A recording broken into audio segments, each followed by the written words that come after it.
तो मैथ को लेकर के कुछ बातें आपको समझनी है। जो शब्द वहां पर लिखे हैं वो शब्द आज आपके कंप्लीट होंगे, लेकिन मैथ का नेचर समझिए। गणित, गणित बड़ा डरावना है आपको पता है, लेकिन गणित उतना जितना डरावना है उससे कहीं ज्यादा इंटरेस्टिंग है, मजा आती है करने में। अगर आपने सीखा है, अच्छे से समझा है, मजा आती है। मैं आपको भरोसा दिलाता हूं और मैं पूरे कॉन्फिडेंस से इस बात को कहता हूं, अगर आप जीवन के छोटे मोटे कैलकुलेशन, क्योंकि सबसे बड़ी क्वेरी यही आती है, सर मेरा बैकग्राउंड नहीं था, मैंने पढ़ा नहीं था, मैंने छोड़ दिया है, शादी हो गई, अब नहीं पढ़ पा रहे हैं, ऐसा है वैसा है, the lot of confusion here, lot of excuses. आप इसको एक्सक्यूज ही कहिए, लेकिन उन सारे एक्सक्यूजेस का एक सोल्यूशन है। अगर छोटी मोटी कैलकुलेशन जो आपकी डेली लाइफ में होती है, अगर आप उसको कर सकते हैं, आप उसको रिजॉल्व कर सकते हैं, वहां आपको गलती नहीं दिखती है, तो मैं आपको भरोसा दिलाता हूं कि आप मेरे साथ मैथ बहुत कॉन्फिडेंट पढ़ पाएंगे। और इस बात का मैं आपको श्योर भी, आपको पूरा वादा भी करता हूं, और नीचे आपको फीडबैक भी दिखेगा, लोग बताएंगे कि हाँ सर हमने सीखा है। इसमें कोई हमें डाउट नहीं, मुझे संदेह नहीं है, मुझे पता है कि हम बेसिक से कैसे आपको चीजें लेके जाएंगे और इजी और स्मूथ वे में लेके जाएंगे, आप सब बातें समझ पाएंगे। दुकान पे अगर आप जाते हैं, मैं आपको यहीं से एग्जांपल देता हूं और मैंने कई बार बैचेस में दिया, अगर 500 की नोट देकर 128 रुपए का सामान लिया, 500 की नोट देकर अगर 128 रुपए का सामान लिया, दुकानदार आपको गलत पैसे ना रिटर्न करे, जितना रिटर्न करे वो एग्जैक्ट हो। अगर इसकी गणना, इसकी कैलकुलेशन आप कर लेते हैं, तो मैं आपको गारंटी दे रहा हूं कि यूपी टेट के मैथ का पेपर पूरा करके आएंगे आप। कितना रिटर्न करेगा बताइए? 500 की नोट दिया आपने, 128 का सामान लिया, अब आपके दिमाग में चला रहे 100 गया तो 400 बचा, 28 और जाएगा, 400 में 28 निकालेंगे तो पहले 20 निकला, 380, 8 और देना है, 372 रुपए हमें मिल जाएंगे, ऐसे सोचा होगा आपने। अगर आपने 372 रिटर्न की बात कर ली और इसमें डाउट नहीं आपको, मैं गारंटी दे रहा हूं कि आपको मैथ में प्रॉब्लम नहीं आएगी, ये मेरा भरोसा है, ये विश्वास मानकर चलिएगा। समझ रहे हैं? अब ध्यान से सुनिएगा, मैथ हमारे जीवन को व्यवस्थित करने का मीडियम है। दुनिया की हर समस्या हम मैथ से हल कर लेते हैं, आप जानते हैं इस बात को, हर जगह, क्योंकि कैलकुलेशंस होते हैं। पहले तो प्लानिंग होती है, आप जैसे कोई भी प्रॉब्लम, कोई भी चैलेंज आपके जीवन में आया, मैथ को समझिए, it's a problem solving method. एक लाइन आप अपनी कॉपी में जरूर लिखिएगा मैथ्स पढ़ने से पहले। जैसे हम लोग कॉपी शुरू करते, जय श्री कृष्णा, भगवान का नाम, अपने आराध्य का नाम लेते हैं, लिख देते हैं सब लोग, राधे कृष्णा क्या क्या लिख देते हैं, ओम श्री गणेशाय नमः, तमाम चीजें लिख देते हैं अपने अपने धर्म के हिसाब से, अपनी अपनी भावना के हिसाब से, अपने गुरुजनों का नाम लिख देते हैं, अपने माता पिता का नाम लिख देते हैं। वैसे मैं कहूंगा मैथ्स लिख करके लिखिएगा, it's a problem solving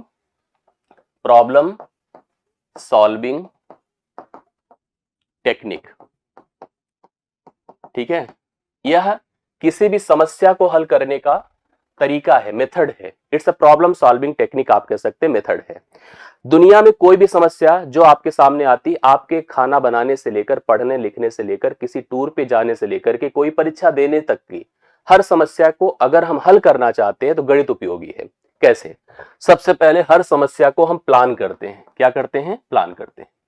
plan करते हैं तो एक समीकरण बनाते हैं। नेता चुनाव भी लड़ते हैं तो समीकरण, आपने सुना होगा, एक समीकरण गलत हो गया है इसीलिए हम चुनाव हार गए। क्रिकेट टीम होती है तो प्लानिंग की जाती है, पूरा स्ट्रक्चर जनरेट किया जाता है, समीकरण बैठाया जाता है, कौन पहले फिर कौन है, काउंटिंग हो रही कि नहीं हो रही है, कितना कैसे क्या है। तो जब कोई समस्या आएगी तो समस्या को हल करने के लिए प्लानिंग की जाती है, तो उसके लिए समीकरण बनाया जाता है। अब इसी समीकरण को अगर आपने हल कर लिया तो आपने प्रॉब्लम को सॉल्व कर लिया।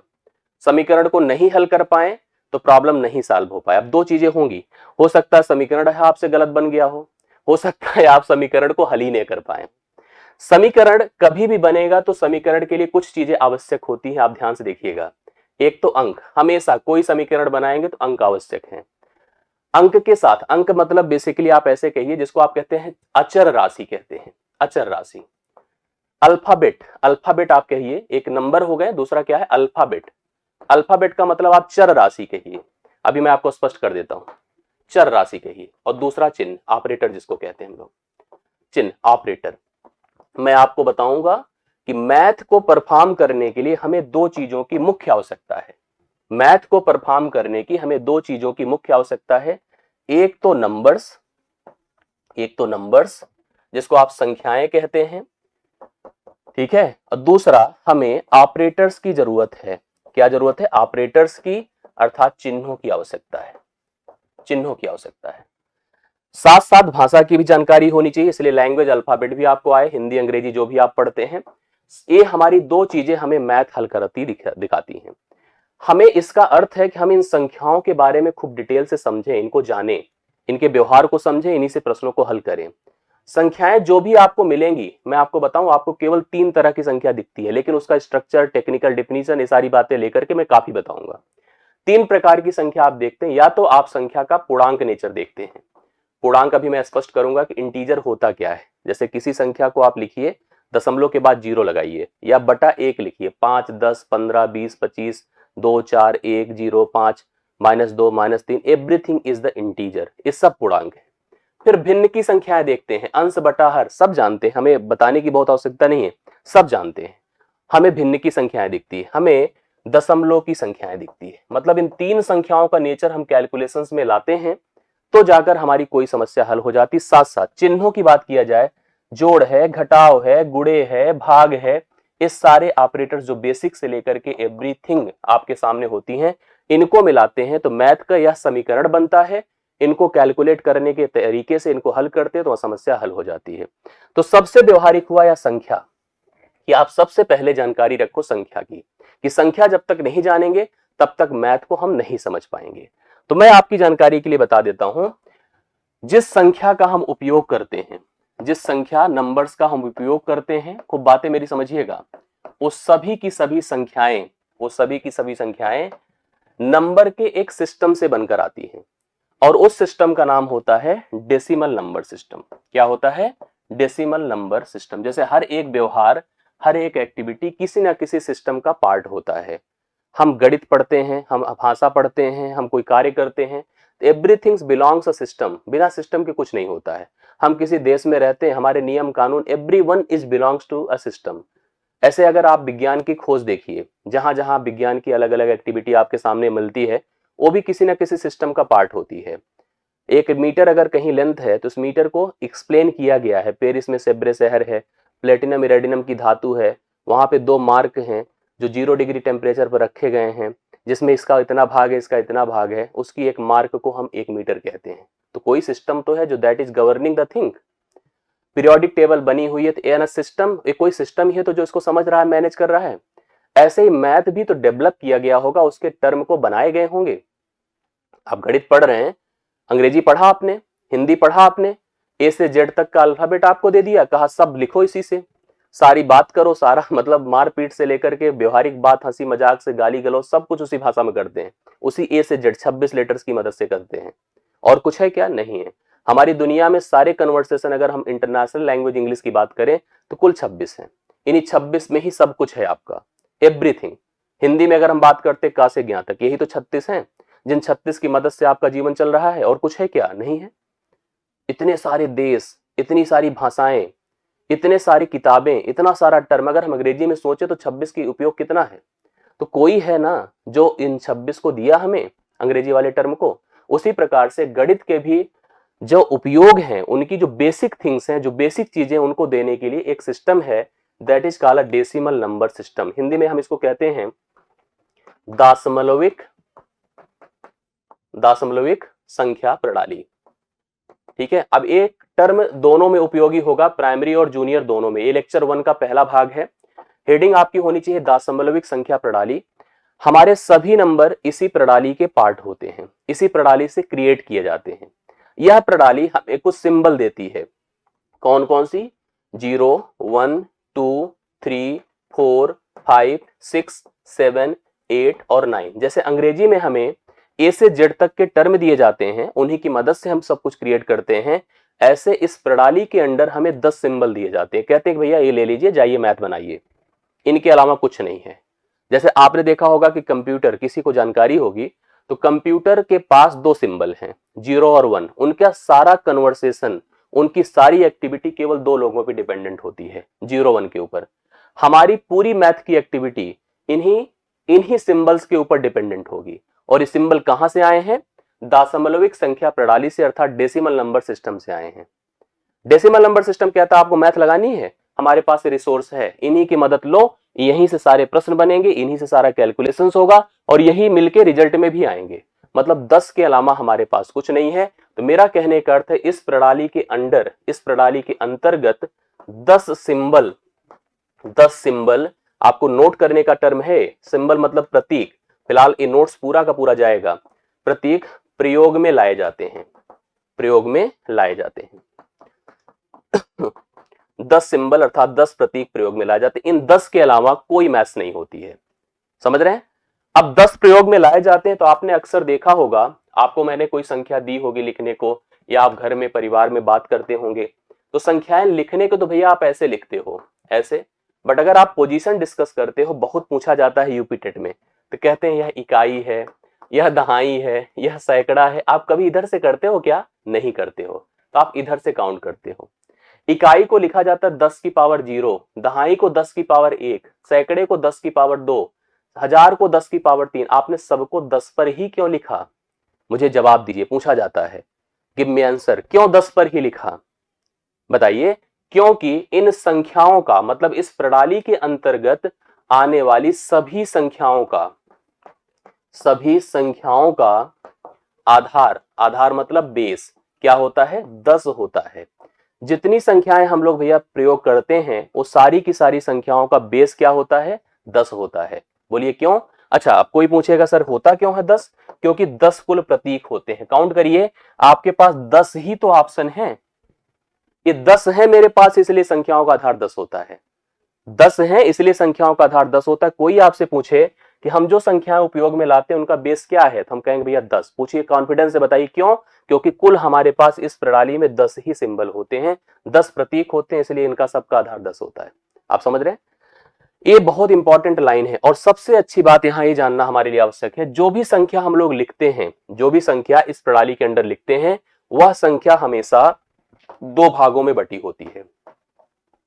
जो भी संख्या आप लिखते हैं, एक तो उसका इंटीजर होता है जिसको पूर्णांक कहते हैं, मैं इसको समझाता हूं, पूर्णांक, और एक उसका फ्रैक्शन होता है। बिना इसके संख्या क्रिएट नहीं होती है, भिन्न होता है। जैसे मैंने आपसे कहा कि लिखो 100, आपने लिखा 100 और आपने कहा सर सही है। हमने कहा नहीं, अभी सही नहीं, अब सही है। संख्या का दशमलव जो होता है उसके भागों को दर्शाता है, मतलब इसके इंटीजर अर्थात पूर्णांक भाग में क्या है और इसके दशमलव भाग में क्या है। ये बहुत इंपॉर्टेंट लाइन है कि हर संख्या जो क्रिएट होती है वह क्योंकि इस प्रणाली के अंदर आ रही है तो बिना दशमलव प्रेजेंटेशन के सेट नहीं होती है, प्रॉपर वैलिड ही नहीं होती है। तो संख्या लिखने का मतलब है कि उसके पूर्णांक भाग में कितना है उसके, हालांकि हम केवल अगर 100 लिख रहे हैं तो कहते हैं संख्या प्योरली इंटीजर है क्योंकि इसका फ्रैक्शनल पार्ट 0 है। कभी कभी संख्या आपको 0.125 लिख कर देता है तो हम कहते हैं प्योरली फ्रैक्शन है क्योंकि इसका इंटीजर भाग 0 है। कंप्लीट संख्या लिखी है, जैसे मान लो ये लिखा है 100.125, ये देखिए इसका इंटीजर भाग भी दिख रहा है, इसका फ्रैक्शंस भाग भी दिख रहा है। बट ये जरूर है कि जो भी फ्रैक्शनल पार्ट होता है, जो भी फ्रैक्शनल पार्ट होता है ऑलवेज लेस देन 1 होता है, हमेशा 1 से छोटा होता है, कभी भी 1 के बराबर भी नहीं हो सकता है, 1 से छोटा ही रहता है, ये आप मानकर चलिएगा। ये बहुत इंपॉर्टेंट डिस्कशन हम लोग यहाँ कर रहे हैं।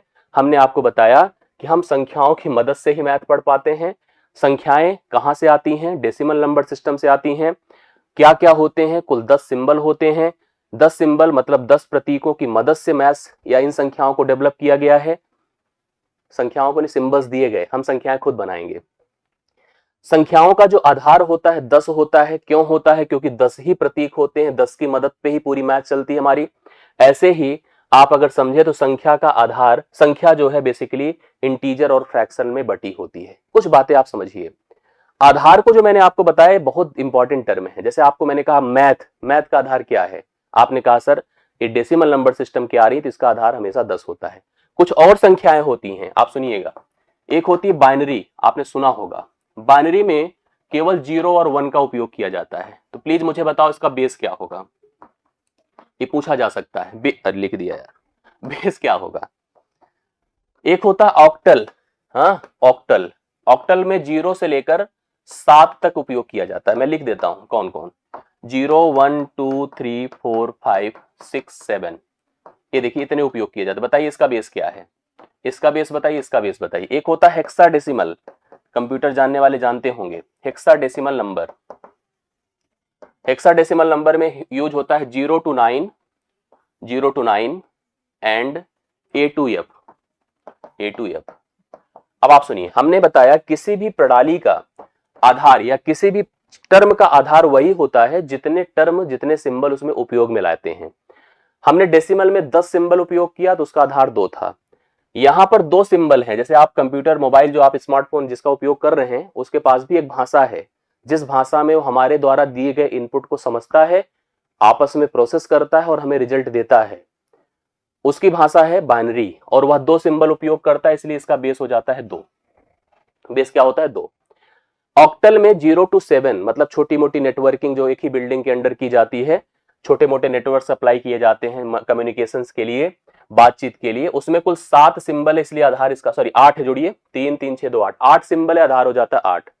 हेक्साडेसिमल जो बड़े कंप्यूटर्स होते हैं, जो जैसे हम लोग अभी समझ लेते हैं कि 3 दिन बाद बारिश होने वाली है, वेदर फॉरकास्टिंग के लिए अप्लाई किए जाते हैं, सुपर कंप्यूटर्स आपने सुने होंगे जो इस सिंबल, इस प्रणाली का उपयोग करते हैं, उनमें जो बेस होता है वो हो जाता है 16, क्योंकि यहां पर 10 होते हैं और ए से एफ में 6 होते हैं, कुल मिला के इसका आधार क्या हो जाता है? 16।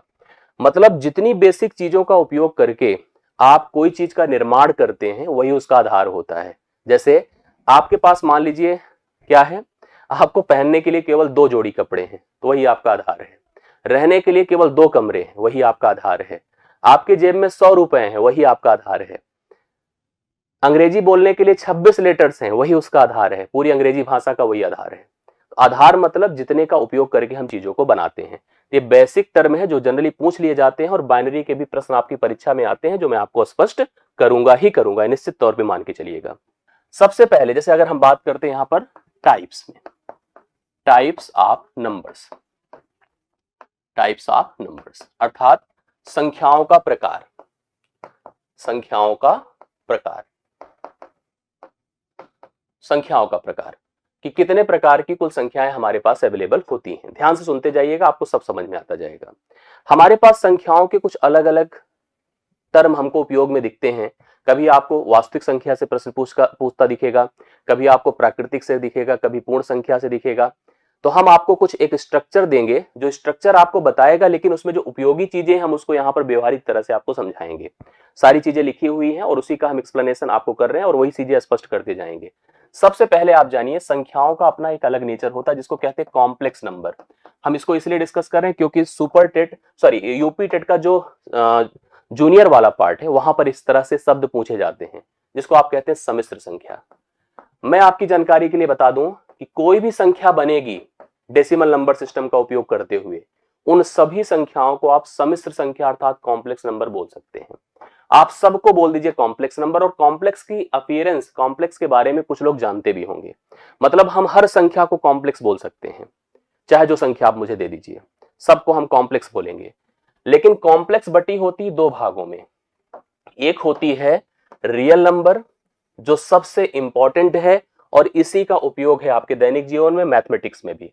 रियल नंबर जिसको आप हिंदी में कहते हैं वास्तविक संख्या, वास्तविक संख्या। और एक बनेगी इमेजिनरी नंबर, इमेजिनरी नंबर जिसको आप कहते हैं काल्पनिक संख्या। इमेजिनरी नंबर जिसको आप क्या कहेंगे? काल्पनिक संख्या। मतलब संख्या हमारी जो मेन सोर्स है संख्याओं का वो कहलाती है कॉम्प्लेक्स नंबर। इस कॉम्प्लेक्स को बनाने के लिए 2 चीजों की आवश्यकता होती है, रियल प्लस इमेजिनरी की। रियल क्या है? वो सब कुछ रियल है जो हमारे डेली उपयोग में आता है, अपडेट में आता है, हम इसका यूज करते हैं, कैलकुलेशन से लेकर एवरीथिंग, वो सब कुछ रियल होता है। जैसे हम डेली एक्टिविटी में कोई चीज आपने अपने आंखों के सामने देखते हैं, वो हमारा रियल पार्ट कहलाता है। जैसे कोई ऐसी लोकेशन जहां मैं पहुंच सकता हूँ, रियल भाग है। कोई ऐसा कार्य जो मैं एग्जैक्टली कर सकता हूँ, वो रियल है। कुछ चीजें ऐसी होती जब हम खुद ही कहते हैं कि यार ये तो कल्पना की बातें, यार ये सब होता नहीं है, ऐसा हम लोग डिस्कस करते हैं जीवन में, वो हमारी कल्पना, इमेजिनरी, काल्पनिक चीजें हैं। जैसे आप से कोई कहे कि आप यार अमेरिका कहीं है, हाँ बिल्कुल है यार, गया तो है कोई, बहुत लोग अमेरिका आते जाते हैं, देश है। कहीं ऑस्ट्रेलिया है, हाँ है। ये जंगल है, बिल्कुल है। सूर्य है, बिल्कुल है, इनकी दूरी है पृथ्वी से। चंद्रमा है, बिल्कुल दूरी है। तो सबके बारे में ऐसी चीजें जो कैलकुलेटेड हो, जो एग्जिस्टेंस में हो, वो रियल भाग होता है। कुछ ऐसी चीजें होती हैं जैसे कि आप कह दे कि ये बहुत अच्छा कर्म किए हैं, ये मर के स्वर्ग जाएंगे सीधा। हाँ, हम कैसे माने कि वो मर के स्वर्ग ही गए थे? क्या वो मर के गए स्वर्ग, लौट के आए और हमें बताएं कि हम स्वर्ग से आए हैं? हाँ, या ऐसे कहें कि यार ये बहुत खराब कर्म करता है, मर के नरक में ही जाएगा। अब बताइए आप, वो मर के नरक में गए हैं, वो आए बताएं क्या कि हम गए थे तो वहां यार यमराज जी थे, उनके सब बड़े बड़े दूत थे, हम इतना खराब काम किए तो वहां पर जैसे लिखा नहीं रहता कढ़ाई में उबाल दिया, किसी को काट के भेज दिया, किसी को ऐसा कर दिया, तो बहुत सारे खराब खराब कर्म किए थे, तो इनको उस हिसाब से ग्रह दशा इनकी सही नहीं थी, तो मरने के बाद इनको नरक ही मिला। नरक मिला होगा, लेकिन हमको आगे बताया क्या कि नरक में ऐसे था। हम कैसे माने कि स्वर्ग है और कैसे माने नरक, क्योंकि हमने देखा ही नहीं है। हमने कहां पे देखा? सीरियल्स में देखा है। सीरियल में जैसा होता है कि इंद्र भगवान का दरबार है, भगवान जी बैठे हुए हैं, अच्छे लोगों को अच्छा व्यवहार किया जा रहा है। वहां देखिए आप, जैसे आजकल शादी विवाह में नहीं होता, स्टेज पे धुआं निकलता रहता है एकदम, धुआं क्या बोलते हैं उसको, गैस, अब जो भी कहिए उसको, ऐसे उड़ाते हैं, उसमें सब बैठे हैं, तो वैसे वहां भी पर्यावरण इन्वायरमेंट बना रहता है, बड़ा अच्छा स्मूथ इन्वायरमेंट, साउंड चल रहा है, लोग बैठे हैं शांति के साथ, वो स्वर्ग है। वही फील होता है हमको अभी पहाड़ में, ऐसा एक इंद्र भगवान का दरबार है। यमराज जी का भी दरबार हमारे दिमाग में आ जाता है सीरियल्स मूवी में देख करके, कि बड़े बड़े मोटे मोटे दूत हैं मूछे रखे हुए और सब लड़ रहे हैं, मार रहे हैं, काट रहे हैं, तो वो हमने नहीं देखा है, मतलब हमने केवल अनुभव किया है। जो मैथमेटिक्स केवल ऐसी है, जो मैथमेटिक्स केवल ऐसी है जहां पर केवल और केवल कैलकुलेशन कल्पना बेस्ड हो, काल्पनिक हो, वो आपका काल्पनिक नंबर है। और जो एक्चुअल कैलकुलेटिव हो, जो इसका उपयोग कर सके, जिसका आंसर आ सके, जो एग्जिस्टेंस में, वो वास्तविक है। काल्पनिक को थोड़ा न्यूमेरिकली हम समझें, हमारे पास संख्याओं का एक कलेक्शन है। आपने देखा कि हमारे पास 0 से लेकर 9 तक के कुल नंबर हैं। कुछ छोटी मोटी कैलकुलेशंस आप जानते हैं, जैसे क्या जानते हैं बताइए? आपको मैं कह दूं कि हमें √4 का मान बताओ, तो आप तुरंत बता देंगे, सर कहेंगे कि √4 मतलब 4 का वर्गमूल 2 होता है। कुछ लोग कहेंगे, ज्यादा जो जानकार होंगे, कहें सर क्या बात करें, +-2 होता है, क्योंकि 2 का वर्ग करिए चाहे -2 का वर्ग करिए 4 आएगा, तो यह इसका वर्गमूल है। मैं आप लोगों से अगर पूछूं कि √-4 क्या होगा, √-4 क्या होगा, अब कौन बताएगा हमें √-4 का मान? क्या आप लोग मुझे कमेंट कर सकते हैं? कमेंट आपके आ रहे हैं? हाँ, कुछ लोग कह रहे हैं कि सर इसका मान -2 होगा, कुछ लोग कह रहे हैं कि इसका मान +2 होगा। अब कंफ्यूजन यहां पर है, किसका मान क्या होगा? मैं आपको बता दूं कि ये कैलकुलेटिव है ही नहीं। क्यों कैलकुलेटिव नहीं है? क्योंकि कभी भी किसी भी संख्या का वर्ग नेगेटिव होता ही नहीं है। कोई भी संख्या का वर्ग नेगेटिव नहीं होता है, इसलिए √4 का मान हम ज्ञात नहीं कर सकते हैं। डायरेक्ट हम न्यूमेरिकली नहीं ज्ञात कर सकते हैं, क्योंकि कोई संख्या ले लो, संख्या के दो नेचर क्लियर होते हैं। संख्या या तो धनात्मक होती है या तो ऋणात्मक होती है। चाहे धनात्मक संख्या ले चाहे ऋणात्मक संख्या ले, उसका वर्ग करेंगे हमेशा धनात्मक आएगा। वर्ग हमेशा धनात्मक होता है, ऋणात्मक होता ही नहीं है। तो √-4 का वर्गमूल हम नहीं ज्ञात कर सकते। तो ये संख्या जो नेगेटिव में थी और हमने उसका स्क्वायर रूट करने को प्लान किया, वो काल्पनिक है। कोई संख्या अगर नेगेटिव है, ध्यान दीजिएगा, और उसका आप वर्गमूल करने की विचार कर लीजिए, तुरंत संख्या काल्पनिक हो जाती है। इसको व्यवस्थित कैसे किया गया? एक साइंटिस्ट थे जिनका नाम था यूलर। यूलर आए और यूलर ने कहा कि ऐसे का भी कुछ कैलकुलेशन, कुछ व्यवहार देना पड़ेगा, कुछ इसको सिद्ध करना पड़ेगा। तो उन्होंने √-1 को आई बोल दिया। क्या बोल दिया? आई। इस हिसाब से चाहे जो नंबर था, जैसे मान लीजिए √-4 था, तो √-4 को हम लिख दे √4 गुणे √-1, अर्थात हम इसको क्या लिख सकते हैं बताइए? इसको अब लिख सकते हैं, 4 का वर्गमूल तो क्लियर है ना, +-2, और आई, इसका मान आई है, तो इन्होंने कहा कि +-2i हो गया। यूलर एक बहुत बड़े मैथमेटिशियन थे, उन्होंने ही इस टर्म का अप्रोच दिया। इन्होंने बताया कि अगर हम √- मतलब नेगेटिव में कोई नंबर ले तो उसको हम आई प्रेजेंट कर सकते हैं, और आई के लिए हम लोग यहां पर उपयोग, अब चाहे जो भी रहे, कोई भी हम नेगेटिव लें, जैसे मान लीजिए हम √-5 ले रहे हैं, या कोई भी हम ले, सपोज करिए हमने कहा √-9 है, आप कहेंगे √-9, सॉरी इसको हम क्या लिख सकते हैं? इसको हम लिख सकते हैं √9 गुणे √-1, अर्थात इसका वर्गमूल +-3 होगा, और इसको आई के साथ प्रेजेंट करिए। जब संख्या, याद रखना मेरी डेफिनेशन यही रहेगी, क्या रहेगी? कि किसी भी ऋणात्मक संख्या के वर्गमूल को ज्ञात करने की प्रक्रिया संख्या को काल्पनिक संख्या बना देती है। तो अगर आपसे कोई इमेजिनरी की डेफिनेशन पूछे, इमेजिनरी की डेफिनेशन पूछे, अर्थात काल्पनिक संख्या के बारे में पूछे, तो आप मेरे इस शब्द का उपयोग करिएगा। काल्पनिक संख्या के बारे में पूछेगा तो डेफिनेशन जो मैं दे रहा हूं ये बताइएगा। कभी भी कोई संख्या काल्पनिक नहीं होती, पहले दिमाग में रखिएगा। कोई कहे कि क्या है संख्या सर काल्पनिक? नहीं, संख्या का प्रेजेंटेशन उसको काल्पनिक बना देता है। संख्या कोई काल्पनिक नहीं होती है, संख्या का जो प्रेजेंटेशन है, तरीका है, उसको काल्पनिक बना देता है। जैसे मैं क्या लिखूंगा सुनिए, मैंने कहा ऋणात्मक, डेफिनेशन लिखिएगा और यही बताइएगा लोगों को, संख्याओं, ऋणात्मक संख्याओं के वर्गमूल, वर्गमूल को ज्ञात करने की प्रक्रिया, प्रक्रिया संख्या को काल्पनिक, काल्पनिक संख्या बना देती है। हमने कोई संख्या के बारे में नहीं, हमने कहा बना देती है। The square root of any negative number change the number in the form of imaginary number. अगर हम किसी भी ऋणात्मक संख्या का वर्गमूल निकालने जाएंगे तो वह संख्या काल्पनिक संख्या बन जाती है। जैसे आप नेगेटिव लिखिए और कह दीजिए वर्गमूल, ये बन गई इमेजिनरी। ये देखिए, समझ रहे हैं? आपको वर्किंग समझ में आई होगी। जैसे यूलर ने क्या क्या कॉन्सेप्ट दे दिया था वो भी ध्यान आकर रखिएगा। उन्होंने कहा अंडर रूट -1, हमने कहा आई, उन्होंने ही बताया था, हमने क्या बताया। जरूरत पड़ेगी अब आई, अंडर रूट -1 आई हो गया।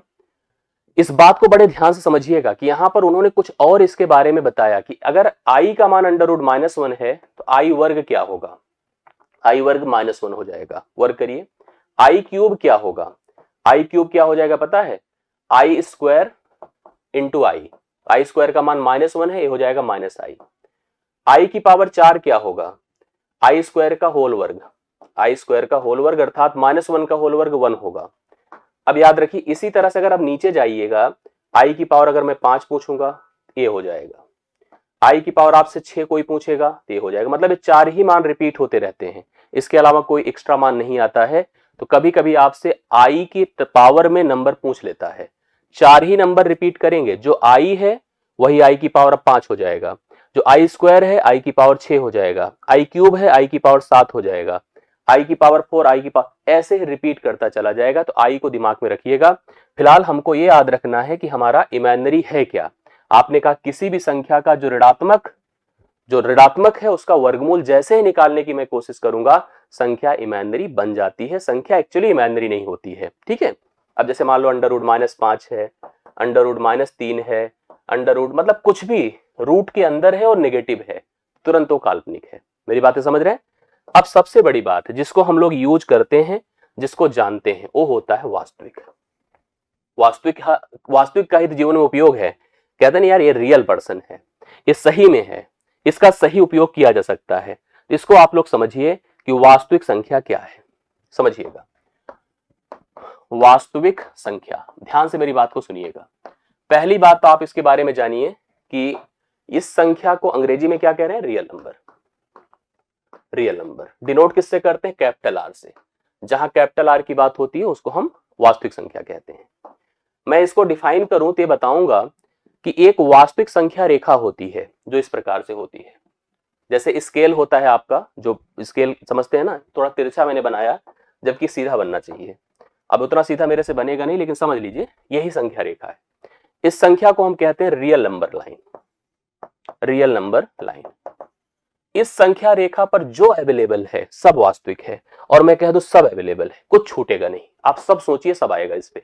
यहां बीच में 0 होता है और इसका राइट नेचर है, मतलब ये आप इधर जाएंगे तो पॉजिटिव संख्याएं मिलेंगी, 1 मिलेगा, 2 मिलेगा, 3 मिलेगा, 4 मिलेगा, और बढ़ते जाइए प्लस अनंत तक जाएंगे, संख्या नहीं रुकेगी।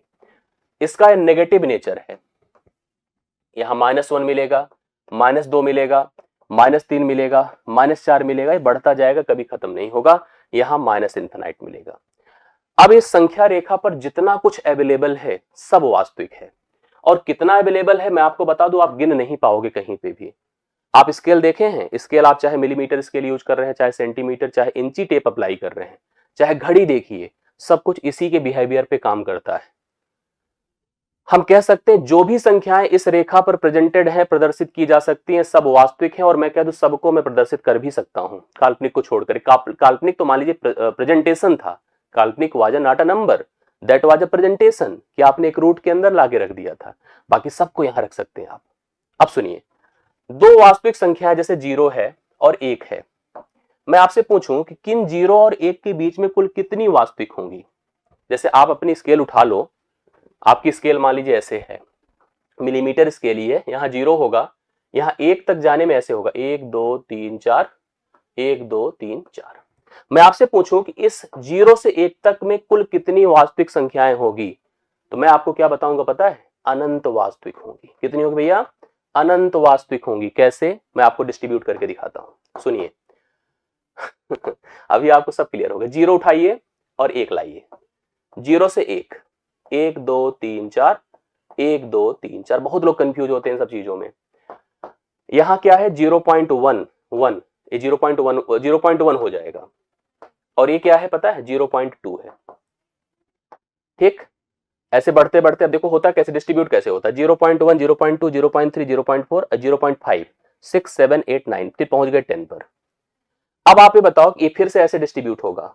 यहां भी 1 2 3 4, 1 2 3 4, ये होगा 0.11, 0.12। अब फिर बांट दीजिए ऐसे, ये बढ़ता रहेगा, जीवन में कभी खत्म नहीं होगा।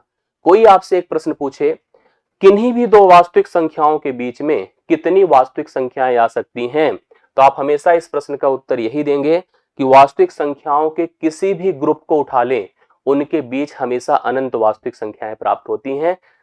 सोचिए भी नहीं इससे कम। ठीक है, हम गिन नहीं पाएंगे। हम 0 से 1 तक जाना चाहते हैं भैया, ये जो लाइन है ना यहां से यहां तक इतना ज्यादा है कि मैं इसको क्रॉस करूं तो गिन नहीं पाऊंगा। डायरेक्ट जंप करके चले जाओ अलग बात है। इसी प्रकार से किन्हीं से किसी के बीच अगर आप यहां से यहां भी जाना चाहते हैं, यहां से यहां जाना चाहते हैं, यहां से यहां जाना चाहते हैं, मतलब किन्हीं भी दो वास्तविक संख्याओं के बीच अनंत वास्तविक संख्याएं प्राप्त होती हैं। हर कैलकुलेशन में जो नंबर उपयोग में लाए जाते हैं, प्रश्न बनाने के लिए भी इस रेखा से मदद मांगी जाती है, उत्तर आता भी है तो इसी रेखा का कोई एक भाग होता है, तो मतलब सब कुछ इसी रेखा पर अवेलेबल है। याद रखिएगा इस बात को, तो बहुत गंभीरता से आप लीजिए। दूसरी बात यहां बहुत इंपॉर्टेंट जानना है हमारे लिए, मतलब वो बहुत इंपॉर्टेंट है कि रियल नंबर जो होता है, वास्तविक संख्या जिसको आप कह रहे हैं, ये एक्चुअली दो भागों में बढ़ जाता है। वास्तविक संख्या दो भागों में बढ़ जाती है। एक होता है भैया परिमेय संख्या, ये क्या हो जाता है? परिमेय संख्या। परिमेय संख्या जिसको आप कहते हैं रैशनल नंबर। बहुत इंपॉर्टेंट शब्द हैं ये सब। इसको हम कैपिटल क्यू से प्रेजेंट करते हैं, कैपिटल क्यू से हम लिख कर दिखाते हैं। दूसरा है इरैशनल नंबर। इरैशनल नंबर, अपरिमेय संख्या। आप एक बात सोच रहे होंगे कि सर किसी किसी में सिंबल बता दे रहे हैं, जैसे हमने देखिए यहाँ पर कैपिटल क्यू लिख दिया। इमेजिनरी इरैशनल के लिए हम कोई नहीं लिख रहे हैं। हमने उधर कॉम्प्लेक्स को जेड से अक्सर लोग डिनोट करते हैं, हमने रियल को कैपिटल आर से डिनोट किया, बट हम इमेजिनरी को नहीं डिनोट किए। ऐसे यहां पर आपके मन में भी आता होगा भैया जहां जहां चीज का पैटर्न होता है, जो चीज सिक्वेंशियल होती है, उनका तो अपना एक प्रेजेंटेशन होता है, जिसका नहीं होता उसका नहीं किया जाता। कैपिटल क्यू से हम इसको प्रेजेंट करते हैं। वास्तविक संख्या रेखा आप समझ ही गए थे, वो क्या थी? वो ये थी, देखिए जिस रेखा से इसको आप बनाने जा रहे हैं वो ये थी। ये देखो, ये क्या थी? 0 1 2 3 सोन कहां तक? प्लस इन्फिनाइट तक। फिर देखिए -1 -2 -3 सोन माइनस इन्फिनाइट तक। उसी रेखा के भागों को, लोगों को हम दो भागों में बांट रहे थे। हमने कहा पहली है परिमेय, दूसरी है अपरिमेय। आइए जानिए क्या है परिमेय। पूछा हमेशा जाता है, परिमेय से प्रश्न आता ही आता है। जिस संख्या को हम p बटा q के रूप में लिख सके, जहां पर याद रखिएगा q कभी 0 ना हो, मतलब कोई ऐसा भिन्न बना सके जिसका हर कभी 0 ना हो, वही परिमेय है। आप किसी भी संख्या को सोच लो, हर संख्या को आप p बटा q लिख सकते हैं। जैसे मैंने कहा कि 2 है, हम कहेंगे यार क्या बात कर रहे हो, 2 बटा 1 है। हमने कहा 1 बटा 5 है, -3 बटा 4 है। आपने पूछा सर 1.5, हमने कहा क्या, देखो 15 बटा 10 लिख सकते हैं। ठीक है, आपने कहा सर 0.5, हमने कहा कि इसको आप 5 बटा 10 लिख सकते हो। 1 बटा 3 है, 22 बटा 7 है। आप जिस भी किसी संख्या को, आपने कहा सर 5, हमने कहा 5 नहीं 5 बटा 1 सोचो। जिस भी संख्या को आप p बटा q अर्थात भिन्न के रूप में लिख सके, अंश हर के रूप में डिवाइड कर सके, the every number is called a rational number. और मैं आपको देता हूं गारंटी, लिख लीजिए मेरे शब्दों को, चाहे यूट्यूब पे बोल रहा हूं पब्लिकली, हर संख्या को हम p बटा q के रूप में लिख सकते हैं। संख्या चाहे जो आप मेरे को दे दो, मैं उसको परिमेय संख्या में लिख दूंगा। ठीक है, तो आप कहोगे सर फिर इसको क्यों लिखें, इसके बारे में भी मैं बताता हूं। मतलब जितना वास्तविक, जैसे हमने एक बात वहां कहा कि अपरिमेय कुछ नहीं होता है, अपरिमेय बन जाता है। जब हम उस पर एक कैलकुलेशन परफॉर्म करते हैं तो अपरिमेय बन जाता है। अपरिमेय होता थोड़ी है। हमने रूट लगा दिया, नंबर क्यों लगा रहे थे? नंबर रहता तो फिर बनता हो क्या अपरिमेय? तब तो समझ में, सॉरी इमेजिनरी, तब तो समझ में आता। आपने तो फालतू में रूट लगा दिया तो अपरिमेय बन गया, इरेशनल बन गया। ऐसे ही मैं यहां भी कह रहा हूं कि ये सब जितने वास्तविक हैं ये सब लगभग लगभग परिमेय हैं। अपरिमेय बन जाता है। कैसे बन जाता है? कुछ इस पर भी ऐसे ही आप करोगे, इधर उधर छेड़खानी करोगे तो बन जाएगा वो भी। क्या बन जाएगा सुनिए। अपरिमेय कोई संख्या कब होगा? हमसे कहा जाएगा वास्तविक, देखो ये भी ध्यान दीजिएगा, ये सब वास्तविक ही हैं। हमने कहा ऐसी वास्तविक संख्याओं का समूह जो ना तो विभाजित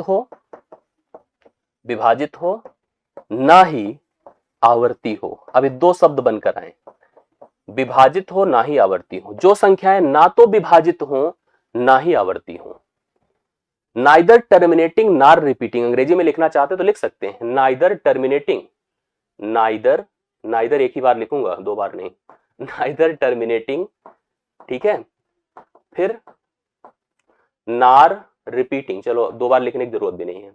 ना तो हम किसी चीज को अगर टर्मिनेट कर पाए ना ही उसको हम रिपीट करा पाए, तो वही संख्या हमारी क्या है? वही संख्या हमारी अपरिमेय है।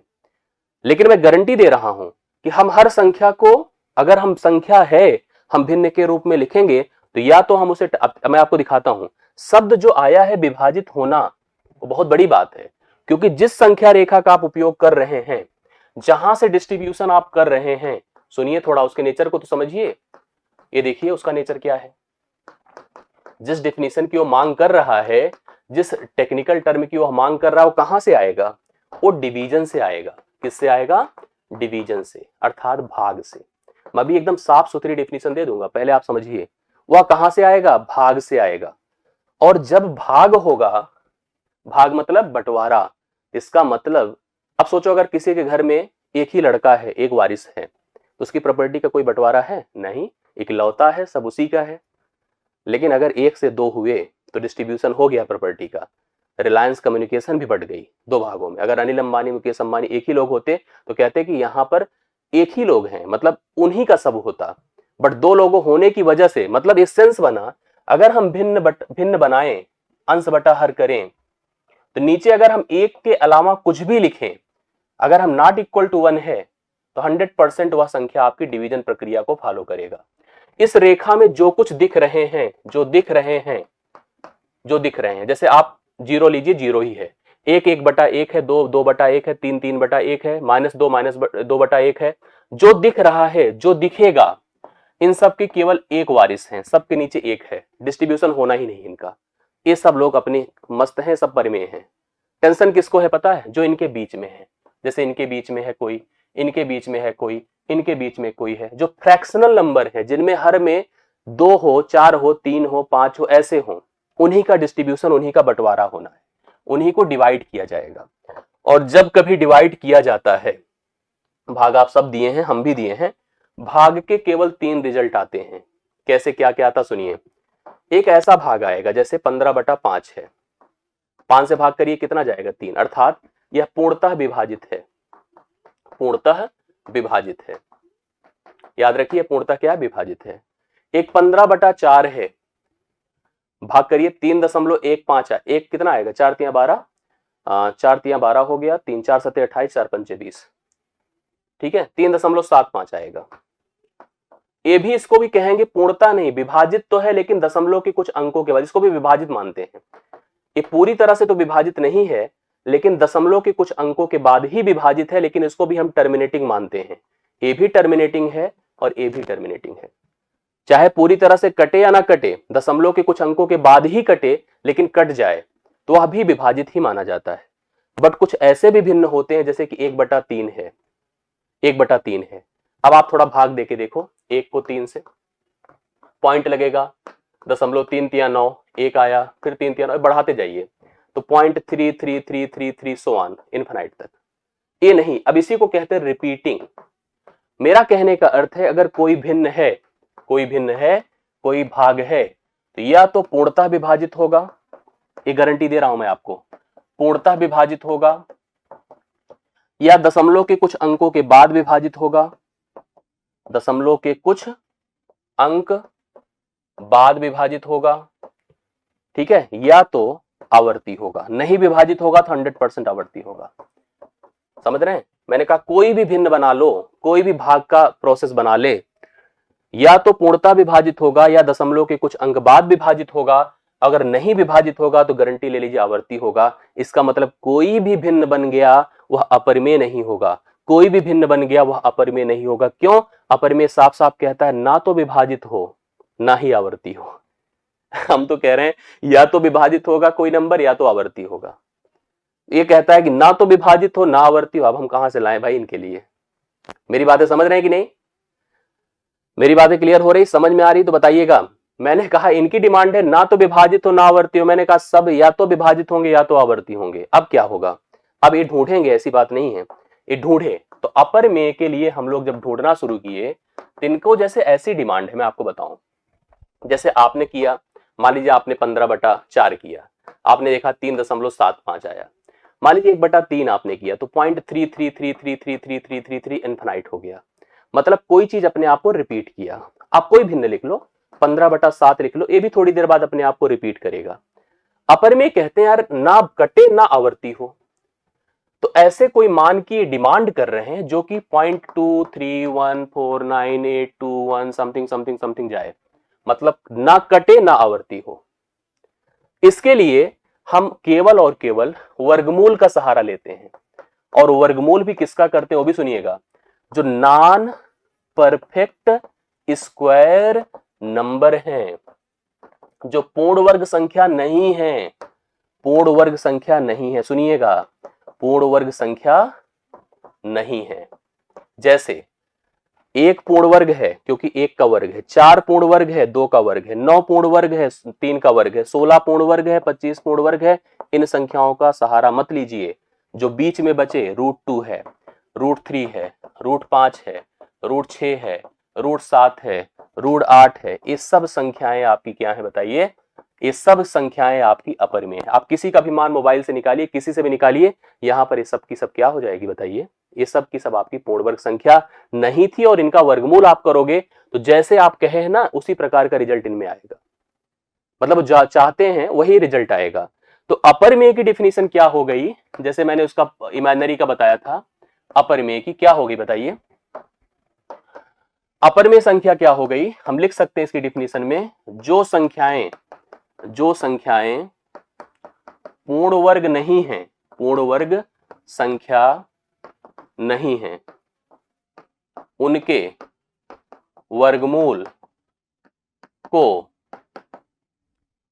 को ज्ञात करने की प्रक्रिया संख्याओं को अपरिमेय संख्या बना देती है। संख्याओं को अपरिमेय संख्या बना देती है। संख्याएं अपरिमेय नहीं होती हैं, संख्याएं अपरिमेय बन जाती हैं। समझ रहे हैं ना? संख्याएं अपरिमेय बन जाती हैं। जैसे एग्जाम्पल पे √2 है, √3 है, √5 है, √6 है, ये सब जितने लिखते जाइए सब अपरिमेय है। तो आपने देखा होगा कि हम अभी तक क्या पढ़े हैं। आज मैं इसके बाद क्लास कंटिन्यू इसी पे रोकूंगा, लेकिन थोड़ा कंक्लूड कर लीजिए, सारी चीजें समझ लीजिए। हमने बताया कि कॉम्प्लेक्स था, मैं आपको स्ट्रक्चर देता हूं, उसको आप नोट करिएगा, रिवाइज करिए, कल इसी के आगे मैं कंटिन्यू करूंगा। कॉम्प्लेक्स मतलब सम्मिश्र था। 2 भागों में बटा, रियल हुआ, रियल नंबर जिसको आप वास्तविक संख्या कहते हैं, वास्तविक संख्या। इमेजिनरी हुआ जिसको आप काल्पनिक संख्या कहते हैं, काल्पनिक संख्या। ठीक है? वास्तविक संख्या के 2 भाग हुए, परिमेय हुआ,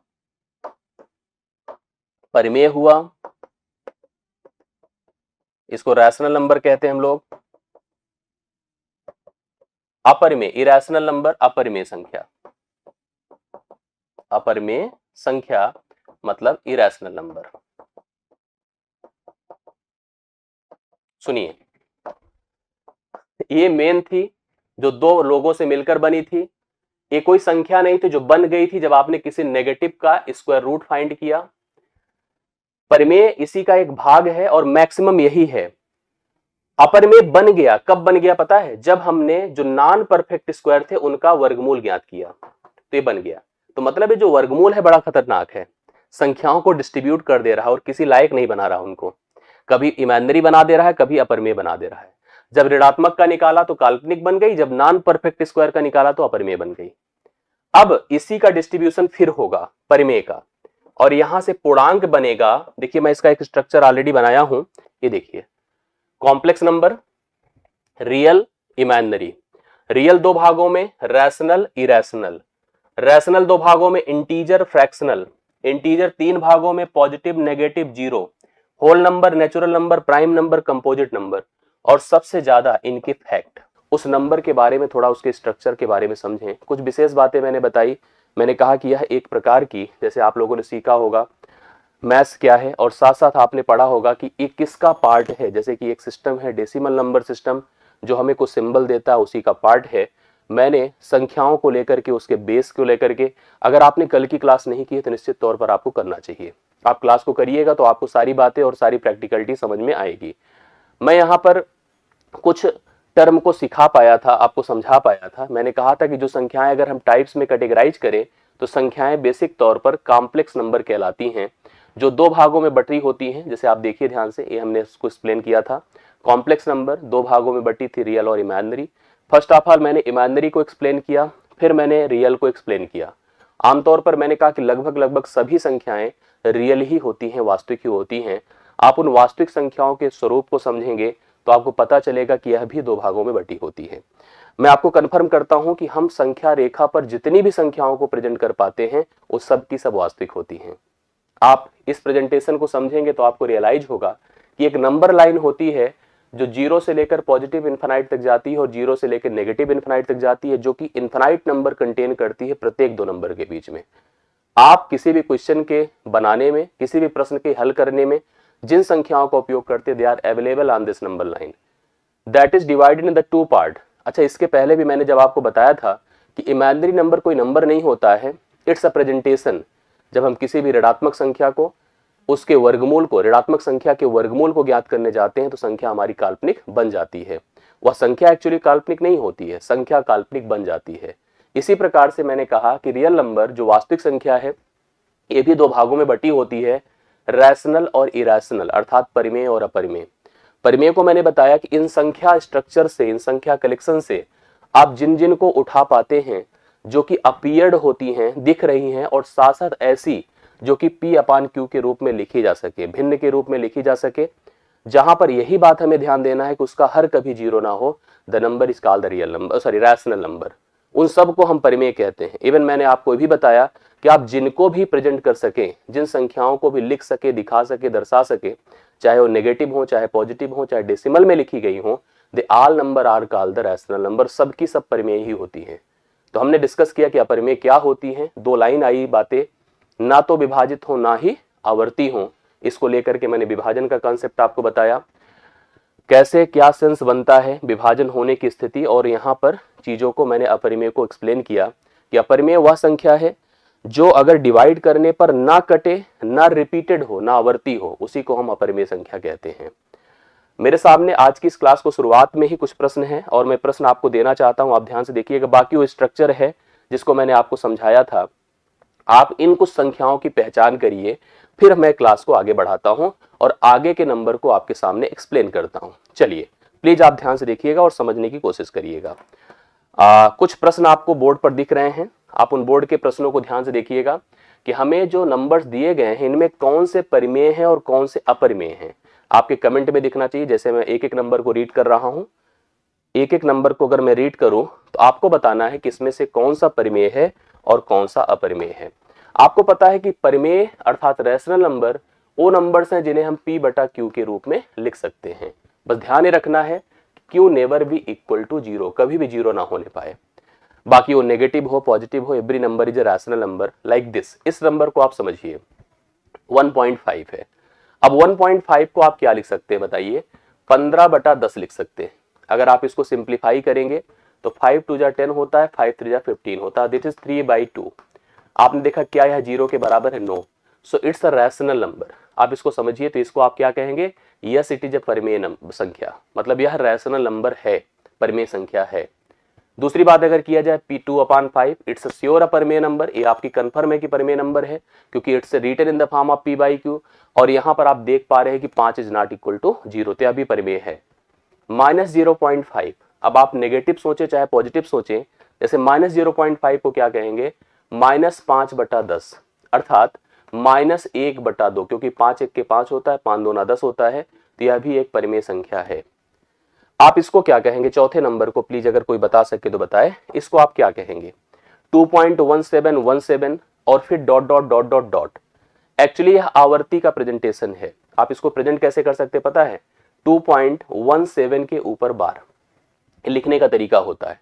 जैसे जो संख्या कटती तो नहीं है लेकिन यह आवर्ती हो जाती है, जैसे 1/3 है, 3 से कटेगा तो नहीं बट 0.333333, मतलब the same term is repeating itself infinite time. Here 17171717 is repeating infinite time. So ये भी आपका एक रैशनल नंबर, ये भी परिमेय है, ये भी परिमेय, क्योंकि यह कटी भले नहीं लेकिन आवर्ती हो गई, यह कटी भले नहीं लेकिन आवर्ती हो गई, तो आप इसको अर्थ क्या बोल सकते हैं, परिमेय संख्या बोल सकते हैं।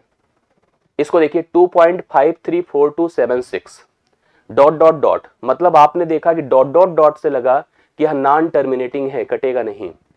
क्या यह आवर्ती है, क्या रिकरिंग है, रिकरिंग तब होता जब एक सिमिलर टर्म अपने आप को रिपीट करता, but here no any similar term is repeating itself, कोई भी समान पद अपने आप को रिपीट नहीं कर पा रहा है, सो यह आपकी एक अपरिमेय संख्या है। यह क्या है, अपरिमेय संख्या है, निश्चित तौर पे मान के चलिएगा यह अपरिमेय संख्या है, यह परिमेय नहीं है, यह अपरिमेय है। और सुनिए पाई, अब देखो 3 शब्द यहां पर, इसको लेकर के मैं थोड़ा बोर्ड पर आता हूं, आप समझने की कोशिश करिए। आपसे अक्सर एग्जाम में पूछ लेता है कि व्हाट अबाउट द पाई 3.14 और 22/7। आपने मैथमेटिक्स इतना तो जरूर ही जाना है कि पाई का उपयोग हम लोग अक्सर जो मेंसुरेशनल, जहां पे कोणीय स्ट्रक्चर होता है वहां पे हम करते हैं।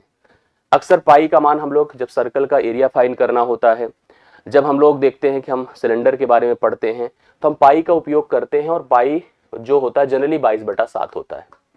बट पाई रेडियन में कोण के प्रेजेंटेशन को भी दर्शाता है, रेडियन में कोण के प्रेजेंटेशन को भी दर्शाता है, तो वहां पर पाई को हम 180 डिग्री मान लेते हैं।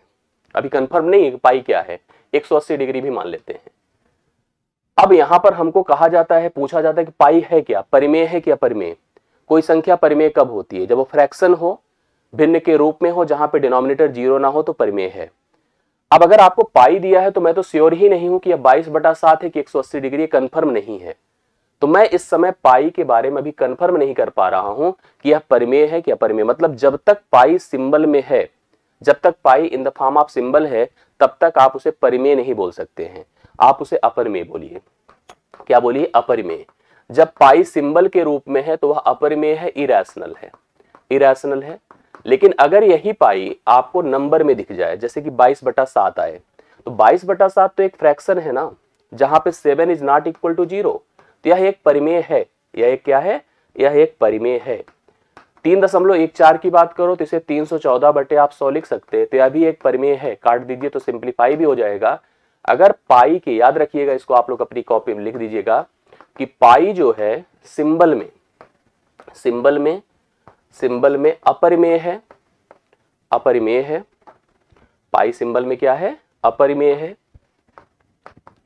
लेकिन मान में क्या है, मान मतलब 22/7 और 3.14, ये क्या है, परिमेय है। तो कभी भी अगर आपको पाई सिंबल में दिया रहेगा तो आप उसको अपरिमेय बोलिएगा, और पाई अगर मान में दिया रहेगा तो क्या होगा, परिमेय होगा। ये बात बहुत इंपॉर्टेंट है, क्लियर है। अब यहां पर आप नेक्स्ट देखिए, कंटेंट और इसमें है, आप उसको समझिए। जैसे एक टर्म में लिखा है 1/1 है, 1/0 है, 0/1 है, 0/0 है। अभी हाल ही में जो KBS PRT का पेपर हुआ था उसमें एक प्रश्न आया था, मैं आपको उसी से रिलेट करते हुए बता रहा हूं इसको।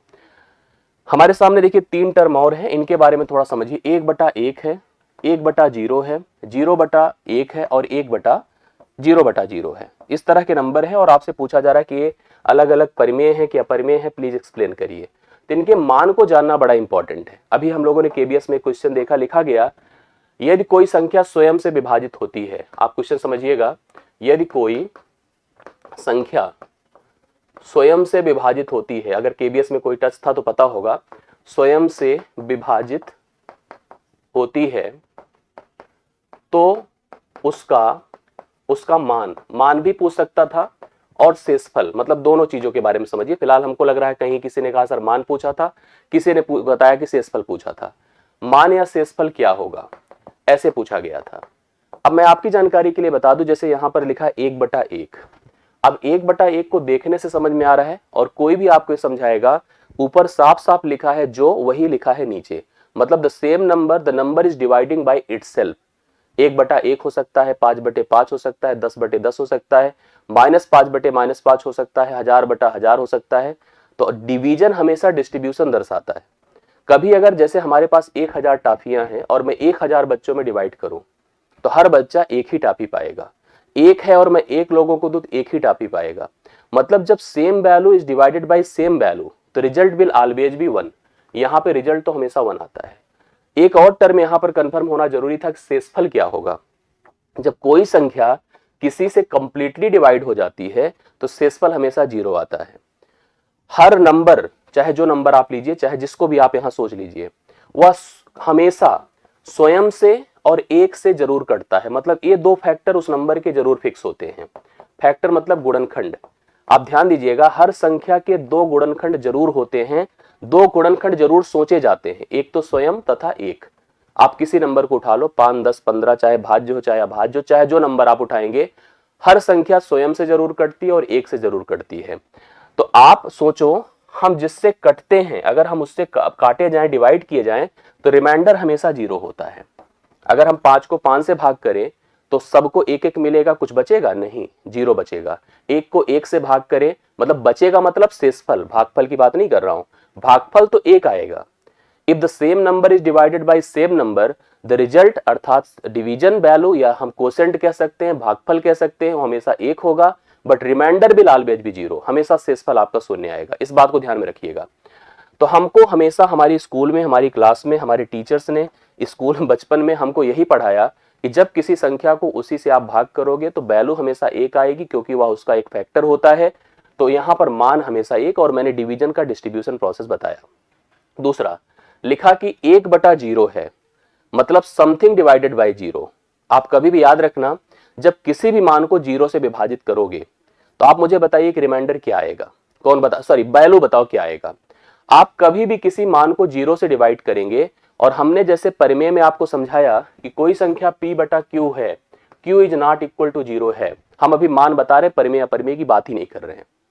तो पहले तो इसका मान बताइए कि अगर यहां पर कभी भी किसी संख्या के नीचे 0 हो जाए तो वह संख्या अपरिभाषित हो जाती, अनडिफाइन हो जाती है। अंग्रेजी में आप इसको अनडिफाइन कह दीजिए, अर्थात अपरिभाषित कह दीजिए, अपरिभाषित कह दीजिए। अब इस बात को खूब ध्यान से सुनिएगा कि इसका सेंस क्या है, लॉजिक क्या है। इसका अर्थ भैया ये है कि हम डिवीजन डिस्ट्रीब्यूशन में ही हैं, मेरे पास एक सर्टेन प्रॉपर्टी है, मैं इसको बांटने की प्रक्रिया में हूं, बांटने की सोच रहा हूं, लेकिन बांटूंगा कितने लोगों में, 0 लोगों में। क्या आपकी प्रॉपर्टी कभी डिस्ट्रीब्यूट होगी, नहीं होगी। कब तक चलेगी, जीवन भर चलेगी, अनंत तक चलेगी, मतलब एज इट इज बनी रहेगी। आपके अंदर सोच नहीं है, इसका मतलब इंटेंशन ही नहीं बांटने का। आपके पास एक प्रॉपर्टी है, वो 1 रुपए की, 1 करोड़ रुपए की हो सकती है। आपने कहा आपके दबाव में मैं बांटने की कोशिश तो कर रहा हूं, बट दूंगा 0 लोगों को। जब आप 0 लोगों को देंगे तो this property will continue till the infinite time. वह अपरिभाषित रहेगी, कभी भी कटेगी नहीं, खत्म नहीं होगी, एज इट इज बनी रहेगी। एक लाइन ये हो गई। तो हमारे सभी अध्यापक, सभी टीचर्स हमको यही पढ़ाते सिखाते हैं कि कभी भी अगर समथिंग डिवाइड बाय 0 तो it will always B undefined. फिर एक लाइन आता है 0 डिवाइड बाई 1। आपके पास अगर 0 की प्रॉपर्टी है और उसको आप किसी भी नंबर से डिवाइड करिए तो आपको क्या मिलेगा, प्लीज हमें कमेंट करके बताते चलिए, जल्दी बताते चले तो अच्छा रहता है कि हम 0 को अगर हम किसी नंबर से डिवाइड करेंगे तो हमारे पास रिजल्ट क्या आएगा। 0 हमारी एक एसेट है, प्रॉपर्टी है, और 0 होने का मतलब ही हमारे पास कुछ नहीं है। मेरी सोच तो बहुत बड़ी है कि मैं हजारों में बांटना चाहता हूं, लाखों में। लोग आए कहे कि आप अपनी प्रॉपर्टी को डिस्ट्रीब्यूट करो, मैंने कहा बिल्कुल कर लो यार, जो मेरे पास है सब मैं बांटने के लिए तैयार हूं। तो 0 को अगर आप किसी से भी बांटेंगे, किसी में भी बांटेंगे, तो बांटने की प्रक्रिया तो बनेगी, but result will always be 0। Everybody gets the 0, सबको 0 ही मिलेगा। अगर आप 0 को किसी से बांट रहे हो तो हमेशा सबको जीरो ही मिलेगा, it will provide the zero, या हमेशा जीरो देगा। तो 3 रिजल्ट हमको पढ़ाए गए स्कूलों में कि अगर आप किसी सेम नंबर को सेम से डिवाइड करोगे यू गेट द 1, अगर आप कभी 1 को डिवाइड करोगे या किसी को भी 0 से डिवाइड करोगे you get the undefined, you will become undefined, और कभी भी अगर आप 0 को किसी से भी डिवाइड करोगे you get the zero always. यही पढ़ा हम लोगों ने, इसमें कोई डाउट आपको नहीं होगा। बट जब एक नंबर आया 0/0, यहां उसका सेंस बनता। 0/0 को जब मैंने देखा तो मेरे दिमाग में आया, मैं आपसे भी पूछ सकता हूं कि भैया रिजल्ट क्या होगा। आप कहोगे सर रिजल्ट मैं बताता हूं, सुनिए। पहले एक व्यक्ति ने जो इसकी डेफिनेशन मेरी पढ़ी थी, पूरी क्लास नहीं पढ़ी थी, उसने पढ़ा और कहा सर आप ही ने तो पढ़ाया है कि same number is divided by same number will become 1। हम लिख दे रहे हैं 1, हम कहां काट पाएंगे, क्योंकि मैंने पढ़ाया है कि जब अगर उसी मान को उसी से डिवाइड करो यू गेट द 1। फिर हमको कोई दूसरा आया, उसने कहा सर आपने ये भी तो पढ़ाया था कि समथिंग डिवाइडेड बाय 0, हम ऊपर देख ही नहीं रहे, हम तो नीचे देख रहे हैं।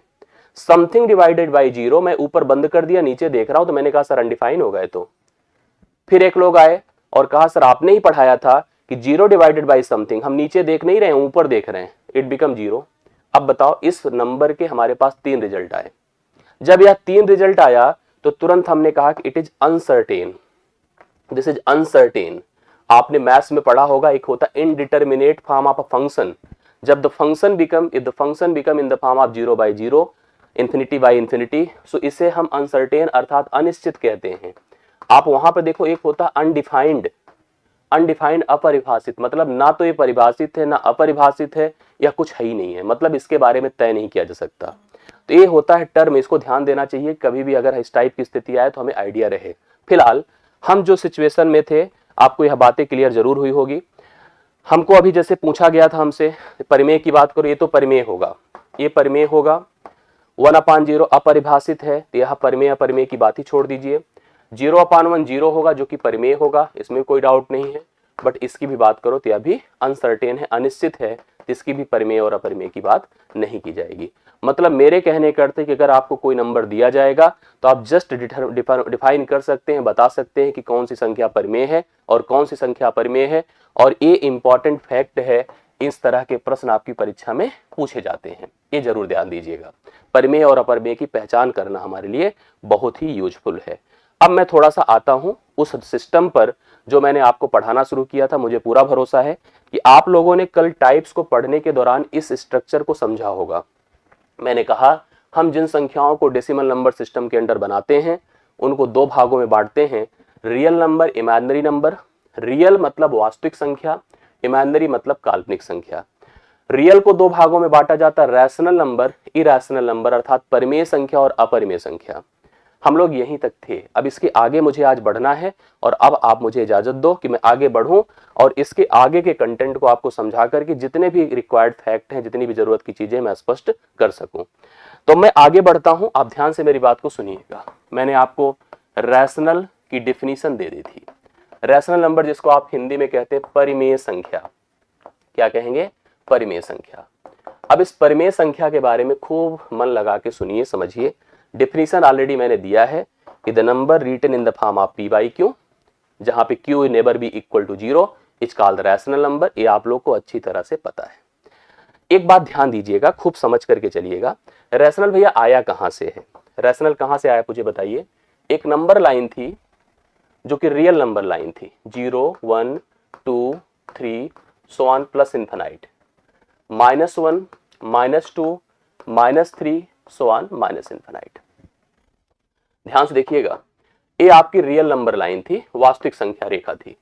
मैंने आपसे कहा कि इसकी अक्सर नंबर मतलब मैक्सिमम नंबर इसके सब रैशनल ऑलमोस्ट हो जाते हैं, इरैशनल भी बनाया जाता है। इरैशनल कुछ अलग से नहीं बनकर आता है।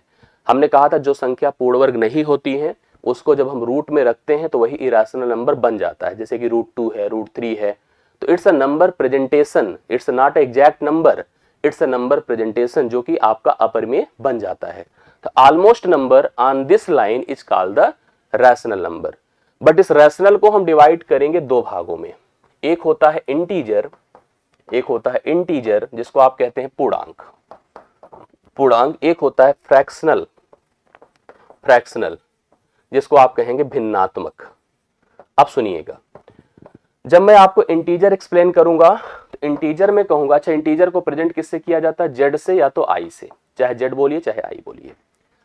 आपको मैं एक कलेक्शन दे रहा हूं, minus infinite dot dot dot dot dot -2 -1 0 1 2 so on बढ़ते गए plus infinite, this is a collection, so it is called the integer, यही आपका पूर्णांक है। भिन्नात्मक क्या है, ऐसे नंबर हैं, इंटीजर ऐसे नंबर हैं, ध्यान से सुनिएगा, इंटीजर ऐसे नंबर है जब वो फ्रैक्शंस के फॉर्म में आएंगे a बटा b के फॉर्म में, तो it will always be equal to 1, या हमेशा 1 रहेगा, जो हर का मान होगा अगर किसी भिन्न का अगर 1 है, नंबर चाहे नेगेटिव है चाहे पॉजिटिव है, अगर हर का मान किसी संख्या में 1 है तो it will always be integer.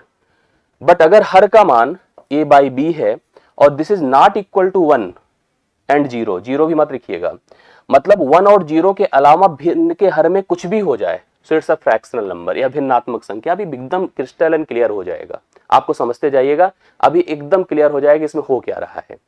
बस मैं आपसे ये पूछूं, मैंने डिस्ट्रीब्यूशन तो कर दिया कि परिमेय को 2 भागों में बांटा, इधर भैया पूर्णांक, इधर हो गया भिन्न। अब मुझे एक बात आप लोग बताइए, एक कलेक्शन भी आपको साफ साफ दिख रहा होगा, ये कलेक्शन है इंटीजर का और यह है रियल नंबर का। आप प्लीज कमेंट करके बताओ इन दोनों कलेक्शन में कुछ फर्क है कि सेम है दोनों, एक बार कमेंट करिए हमें। दोनों कलेक्शन जो आपको इंटीजर रियल नंबर का दिख रहा है और इंटीजर का दिख रहा है, प्रेजेंट तो दोनों एक ही तरह से हो रहे हैं, क्या दोनों जो है एक ही तरह के हैं, क्या दोनों एक ही तरह के हैं कि दोनों में कुछ फर्क है। अब आप में से बहुत सारे लोग हमें कहते हैं सर कोई फर्क नहीं है, जैसे माइनस इन्फिनाइट से प्लस इन्फिनाइट तक ओ है, वैसे ही माइनस इन्फिनाइट से प्लस इन्फिनाइट तक ए है। ठीक है, इसमें भी आप देख रहे हैं कि -3 -2 ये सब बढ़ता ऐसे जा रहा है, इसमें भी ऐसे बढ़ता जा रहा है। बहुत सारे लोग इसके फर्क को समझ नहीं पाते हैं, बट आप इस समझो there are the larger major difference between these two collection. इन दोनों में लार्ज नहीं बहुत बड़ा फर्क है, बहुत बड़ा फर्क है। अगर कल की क्लास आपको याद हो, अगर नहीं याद हो तो कल देखिएगा जरूर कर वाली क्लास को।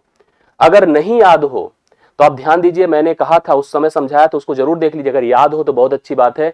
मैंने कहा था ये जो रियल नंबर लाइन है इसमें एक नंबर से दूसरे नंबर तक पहुंचने में इनफाइनाइट नंबर कलेक्शन होते हैं। 0 से 1 तक जाना है तो अनंत संख्याएं से गुजरेंगे तब जाके 1 पे पहुंच पाएंगे, समझ रहे हैं।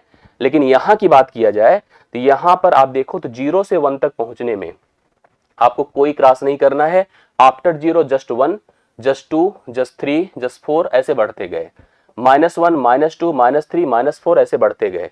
मतलब यहां पर कोई रेंज नहीं है, यह एक सेट है, यह एक समुच्चय है, समूह है, और यह क्या है, एक रेंज है, यह एक रेंज है। रेंज का मतलब ये होता है कि 0 से 1 के बीच जो लाइन डॉटेड है ना, बनी है ना, it containing the number.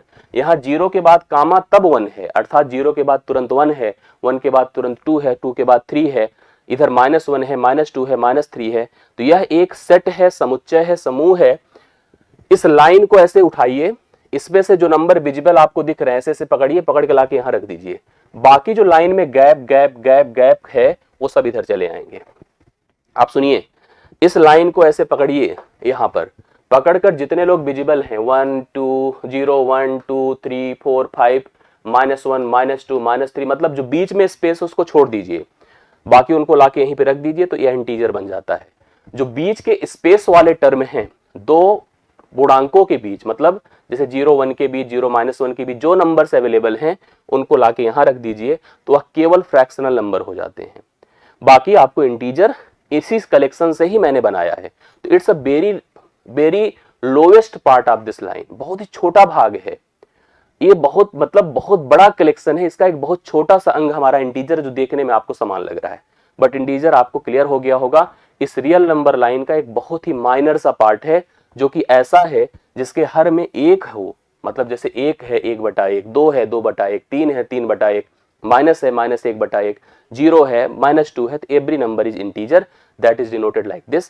Fractions उनके किसी एक बीच के कलेक्शन का जो सेट है, मतलब जो दो पूर्णांकों के बीच का समूह है, भिन्न के रूप में है, 1/2 है, 1/3 है, 2/4 है, 3/5 है, every number is called the fractional number. मुझे लग रहा है कि आपको समझ में आ रहा होगा, ठीक है।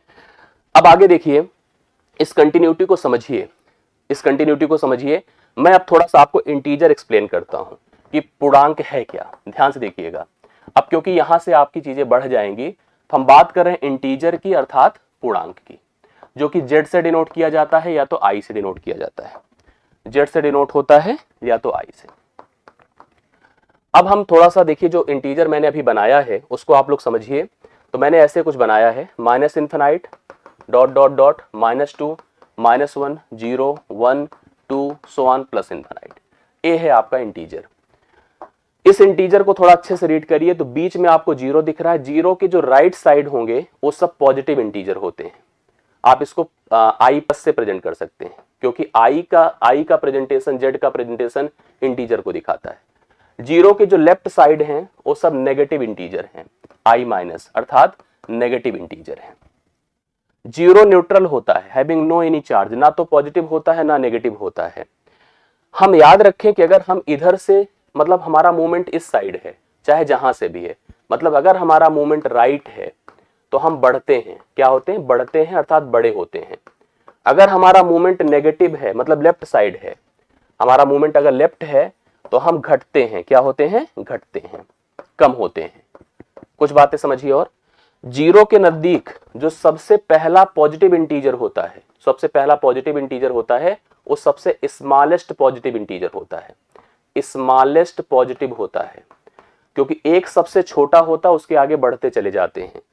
जीरो के नजदीक जो सबसे पहला नेगेटिव इंटीजर होता है वो लार्जेस्ट नेगेटिव होता है, लार्जेस्ट नेगेटिव, इसके बाद सब छोटे होते चले जाते हैं। नंबर चाहे जितना बड़ा होता जाएगा नेगेटिव साइड में, मान उतना ही उसका छोटा होता जाएगा। जीरो न्यूट्रल की तरह काम करता है, ना पॉजिटिव होता है ना नेगेटिव होता है। जैसे आपने पढ़ा होगा न्यूक्लियस, नाभिक में प्रोटॉन, इलेक्ट्रॉन और न्यूट्रॉन। प्रोटॉन पॉजिटिव चार्ज रखता है, इलेक्ट्रॉन नेगेटिव रखता है और न्यूट्रॉन कोई चार्ज नहीं रखता है। उसी प्रकार से जीरो दोनों को बैलेंस कर रहा है, पॉजिटिव और नेगेटिव को। अपने राइट में वह पॉजिटिव इंटीजर दे रहा है, अपने लेफ्ट में वह नेगेटिव इंटीजर दे रहा है। कह रहा हमारे से अगर राइट जाओगे तो बढ़ोगे, हमारे से लेफ्ट जाओगे तो घटोगे। जो हमारे सबसे क्लोज में पॉजिटिव है वो सबसे बड़ा, सबसे छोटा है, उसके बाद सब बढ़ते हैं। जो हमारे सबसे क्लोज नेगेटिव है वो सबसे बड़ा है, उसके बाद सब घटते हैं। तो जीरो का अपना एक स्पेसिफिक रोल होता है।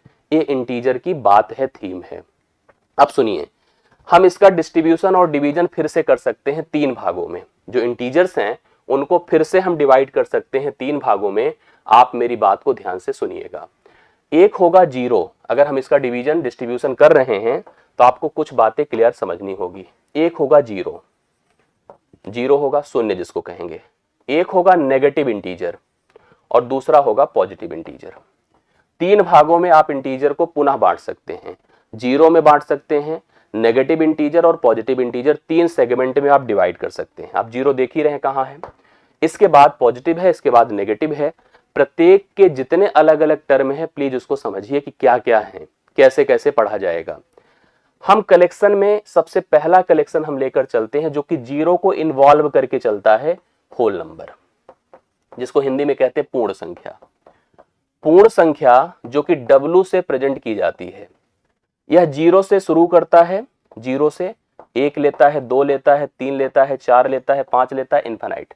मतलब जीरो से प्रारंभ होकर जितने भी धनात्मक पूर्णांक होते हैं वो सबके सब होल नंबर कहलाते हैं। जीरो से प्रारंभ होकर जितने भी धनात्मक पूर्णांक होते हैं सबके सब होल नंबर कहलाते हैं। फिर अगला नंबर देखिए किसका आता है, नेक्स्ट आता है नेचुरल नंबर। अगला आएगा नेचुरल नंबर, मतलब अभी मैं जीरो से प्रारंभ होकर के पॉजिटिव की तरफ जा रहा हूं। नेचुरल नंबर को आप कहते हैं प्राकृतिक संख्या, प्राकृतिक संख्या, ठीक है। नेचुरल नंबर को आप कहोगे प्राकृतिक संख्या, मतलब आप एक से प्रारंभ करके जितने भी नंबर पाएंगे वो सब के सब प्राकृतिक संख्याएं कहलाती हैं। इसको प्रेजेंट किससे किया जाता है, कैपिटल एन से। बहुत इंपॉर्टेंट दोनों टर्म होते हैं। हम इंटीजर को जब तीन सेगमेंट में बांटे हैं तो जीरो बना है, पॉजिटिव बना है, नेगेटिव बना है। जीरो से प्रारंभ करके जितने भी पॉजिटिव नंबर्स आप लेंगे सबके सब आपके होल नंबर कहलाएंगे, W से डिनोट किया जाएगा। जीरो छोड़ दीजिए, एक से प्रारंभ करके जितने भी नंबर आप लेंगे सबके सब नेगेटिव नंबर्स, सबके सब पॉजिटिव नंबर्स आपके नेचुरल कहलाएंगे, प्राकृतिक संख्या कहलाएंगे। इसके दो भाग और हैं, थोड़ा सा अगले पन्ने पर मैं चलता हूं तो वहां स्पष्ट हो पाएगा। मैंने आपको इंटीजर बताना शुरू किया है। इंटीजर में अर्थात पूर्णांक में जो आप लाइन पे देख रहे हैं, minus infinite dot dot dot -2 -1 0 1 2 so on plus infinite, बहुत इंपॉर्टेंट पार्ट है। आप इसको ध्यान से देखो तो यहाँ पर इस इंटीजर को, जिसको आप पूर्णांक कहते हैं, मैंने जब बांटा तो आपको पता है कि जीरो था, नेगेटिव था, पॉजिटिव था। मैंने दो भाग इसके बना दिए, एक तो होल, ठीक है, जिसको आप पूर्ण कह रहे हैं, पूर्ण संख्या कह रहे हैं, आप किससे डिनोट कर रहे थे, W से। और नेक्स्ट बनाया नेचुरल, नेचुरल जिसको आप प्राकृतिक कह रहे हैं, ठीक है, प्राकृतिक कह रहे हैं, जिसको आपने किससे बनाया, N से डिनोट किया।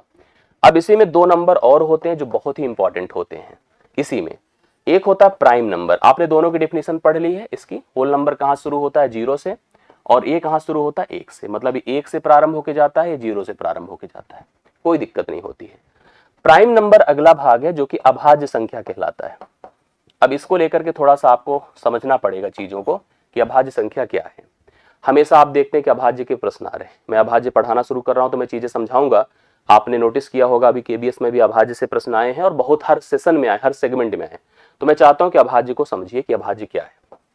अभाज्य संख्या, अभाज्य संख्या वह संख्या है या वह धनात्मक पूर्णांक संख्या है जो स्वयं तथा एक के अलावा किसी अन्य से नहीं कटती है। अगर हम इसकी डिफिनीशन आपको दें कि अभाज्य संख्या को आप एक्सप्लेन कर लीजिए तो हम कह सकते हैं, इसकी डिफिनीशन देखिए मैं इधर लिख रहा हूं, जो स्वयं तथा एक के अलावा किसी अन्य से विभाजित ना हो, यही है अभाज्य। मतलब वह संख्या जो स्वयं तथा एक के अलावा किसी अन्य से विभाजित ना हो वही है अभाज्य। अगर हम इसको ऐसे बताएं तो हम यहां पर एक डिफिनेशन इसकी और दे सकते हैं, आप उसको भी नोट कर सकते हैं, जिसके केवल दो गुणनखंड हो, केवल क्या हो, दो गुणनखंड हो, वही है अभाज्य। मैं आपको गारंटी दे रहा हूं कि दुनिया में कोई संख्या है उसके दो गुणनखंड, अभी मैंने शुरुआत में भी बताया था कि निश्चित होते हैं, एक तो स्वयं, एक तो एक। दुनिया में कोई संख्या हो उसके दो गुणनखंड की बात तो करी ही जाती है, एक तो स्वयं की या तो एक की। इसका यही कहना है कि ना तो एक से कटे ना तो स्वयं से कटे, स्वयं तथा एक के अलावा किसी अन्य से ना कटे, वही अभाज्य है।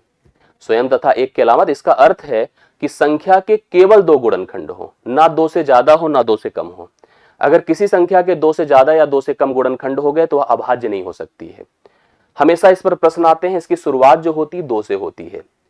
बड़ा इंटरेस्टिंग फैक्ट होता है दो से होना, दो से कटना, फिर 3 है, फिर 5 है, फिर 7 है, फिर 11 है, फिर 13 है। हम ऐसी संख्याएं ले रहे हैं जो स्वयं से कटेंगी और एक से कटेंगी। अक्सर पूछ लिया जाता है सबसे छोटी अभाज्य संख्या क्या है। हम लोग कंफ्यूज होते हैं, एक को सोचते हैं, 3 को सोचते हैं, बट याद रखिएगा सबसे छोटी अभाज्य संख्या 2 होती है। 2 से ही अभाज्य की शुरुआत होती है। अक्सर आपसे क्लास में भी पूछा जाता है कि पहली 5 अभाज्य संख्याएं बताओ। कोई गलती से 3 से बता दे, कोई 1 से बता दे तो गलत हो जाता है। हमेशा अभाज्य को आप 2 से शुरू करिए, 2 लीजिए, 3 लीजिए, 5 लीजिए, 7 लीजिए, 11 लीजिए, ये सब संख्याएं आपकी अभाज्य कहलाती हैं। और मैं आपको बता रहा हूं कि अभाज्य संख्याओं की शुरुआत हमेशा 2 से होती। ऐसी संख्याएं जिनके केवल 2 गुणनखंड हैं, ना 2 से कम है ना 2 से ज्यादा, वही अभाज्य है। अभी और उस पे फैक्ट में डिस्कस करता हूं, क्या प्रश्न पूछे गए थे परीक्षाओं में, उस पर भी बात करता हूं। लेकिन अगला जो नंबर कैटेगरी उसको देख लीजिए। अगला जो नंबर कैटेगरी है वो है कंपोजिट नंबर। कंपोजिट नंबर, जिसको आप हिंदी में कहते हैं कंपोजाइट नंबर, इसको आप भाज्य संख्या कहते हैं। भाज्य संख्या कहते हैं। भाज्य संख्या ऐसी संख्याएं होती हैं जिसके कम से कम 3 गुणनखंड हो, कम से कम 3 गुणनखंड हो। ऐसी संख्या जिसके कम से कम 3 गुणनखंड हो, मतलब वह स्वयं से कटे, एक से कटे, इसके अलावा भी किसी एक से कटे। स्वयं और एक के अलावा भी अगर वह किसी एक से कटती तभी वह भाज्य है, नहीं तो वो भी अभाज्य हो जाएगी। जैसे आप एग्जाम्पल देखिएगा, मैंने कहा सपोज करो 4 है, जैसे इसके एग्जाम्पल की बात करो 4 है। 4 देखिए एक से कटती है और स्वयं से कटती है, साथ साथ 2 से भी कटता है, तो 3 गुणनखंड हो गए। हमने कहा कम से कम 3 हो, मतलब 3 तो मिनिमम होना ही होना चाहिए। 3 से ज्यादा हो तो चलेगा, कम ना हो, ठीक है, ना कम हो, ज्यादा हो तो चाहे से चलेगा। जैसे 6 है, देखिए 6 के गुणनखंड 1 है, 6 स्वयं है, 2 से कटेगा, 3 से कटेगा, 4 गुणनखंड है। ऐसी संख्या जिनके कम से कम 3 गुणनखंड हो, उस सब की सब आपकी कंपोजाइट नंबर अर्थात भाज्य संख्या कहलाती हैं, जो अभाज्य से डिफरेंट होती हैं, कंट्राडिक्टिव होती हैं। एक कहता है केवल 2 गुणनखंड, वो कहता है 2 से ज्यादा गुणनखंड अर्थात कम से कम 3 गुणनखंड, तभी हम भाज्य हैं, तभी हम अभाज्य हैं। इस पर जनरल प्रश्न बनते हैं। दोनों की डिफिनीशन को हम लोग यहां पर थोड़ा समझ कर चलें। भाज्य और अभाज्य, ठीक है, भाज्य और अभाज्य। अभी आपने देखा होगा, जिसको हम इसको अंग्रेजी में क्या कह रहे हैं, प्राइम इसको हम क्या करें, कंपोजाइट। ठीक है, अब आपने नोटिस किया कि अभाज्य का मतलब हुआ कि केवल दो गुणनखंड, केवल दो गुणनखंड। कभी कभी कुछ लोग के मन में डाउट आता है, सर एक को अभाज्य क्यों नहीं बोलते हैं? अक्सर किताबों में डिफिनेशन दी जाती है, जो स्वयं से कटे तथा एक से कटे वही अभाज्य है। आपसे अगर किसी ने पूछा कि सर एक को बताओ क्या है, तो आप कहोगे ये तो अभाज्य नहीं है क्योंकि हमको नहीं पढ़ाया गया है। तो हम तो कहेंगे सब बताइए, तो एक से कट रही है, स्वयं से कट रही है, तो अभाज्य क्यों नहीं है? हम कहेंगे भैया इसके दो गुणनखंड होंगे तभी वह अभाज्य होगा। एक और एक दोनों सिमिलर ही हैं, अर्थात एक ही गुणनखंड है, इसका एक ही गुणनखंड है, इसके दो गुणनखंड नहीं है, इसलिए यह अभाज्य नहीं है। ठीक, कोई कहेगा अभाज्य नहीं तो क्या भाज्य है? भाज्य भी नहीं होगा, क्योंकि भाज्य का मतलब होता है कम से कम तीन गुणनखंड, कम से कम तीन गुणनखंड। उसके अकेले तो बेचारे के पास केवल एक ही गुणनखंड है, और ये कहते हैं हमको तीन गुणनखंड कम से कम देना तभी हम भाज्य कहलाएंगे। इसीलिए एग्जाम्पल मैंने दोनों का दिया। इसको जैसे मैंने कहा 2 से शुरू हुआ, 3 आया, 5 आया, 11 आया, 13 आया, 17 आया, सोआन बढ़ते चले गए। हम यहाँ पर कम से कम तीन गुणनखंड मतलब 4 है, 6 है, 9 है, ठीक है, 10 है, 12 है, 15 है, 16 है, ये सब संख्याएं जो स्वयं से और एक के अलावा भी किसी ना किसी से कट जाती है, तो वही आपकी भाज्य संख्या कहलाती है। प्रश्न अभी अभी पूछा गया था केबीएस पीआरटी में भाज्य को लेकर के, अभाज्य को लेकर के केबीएस पीआरटी में, तो आप लोगों से भी टच हो सकता है वह प्रश्न। एक प्रश्न पूछा जा रहा था, कुछ बातें आपको ध्यान में रखनी चाहिए यहीं पर, मैं आपको बता दूं। 1 से 100 तक, 1 से 100 तक कितनी अभाज्य संख्याएं हैं, कितनी अभाज्य हैं? ये ऐसे प्रश्न हैं जो पूछे जाते हैं। काउंट कर लीजिएगा, 100 होती हैं, सॉरी 25 होती हैं। 1 से लेकर 100 तक कुल 25 अभाज्य होती हैं, ये आप जरूर याद रख लीजिएगा।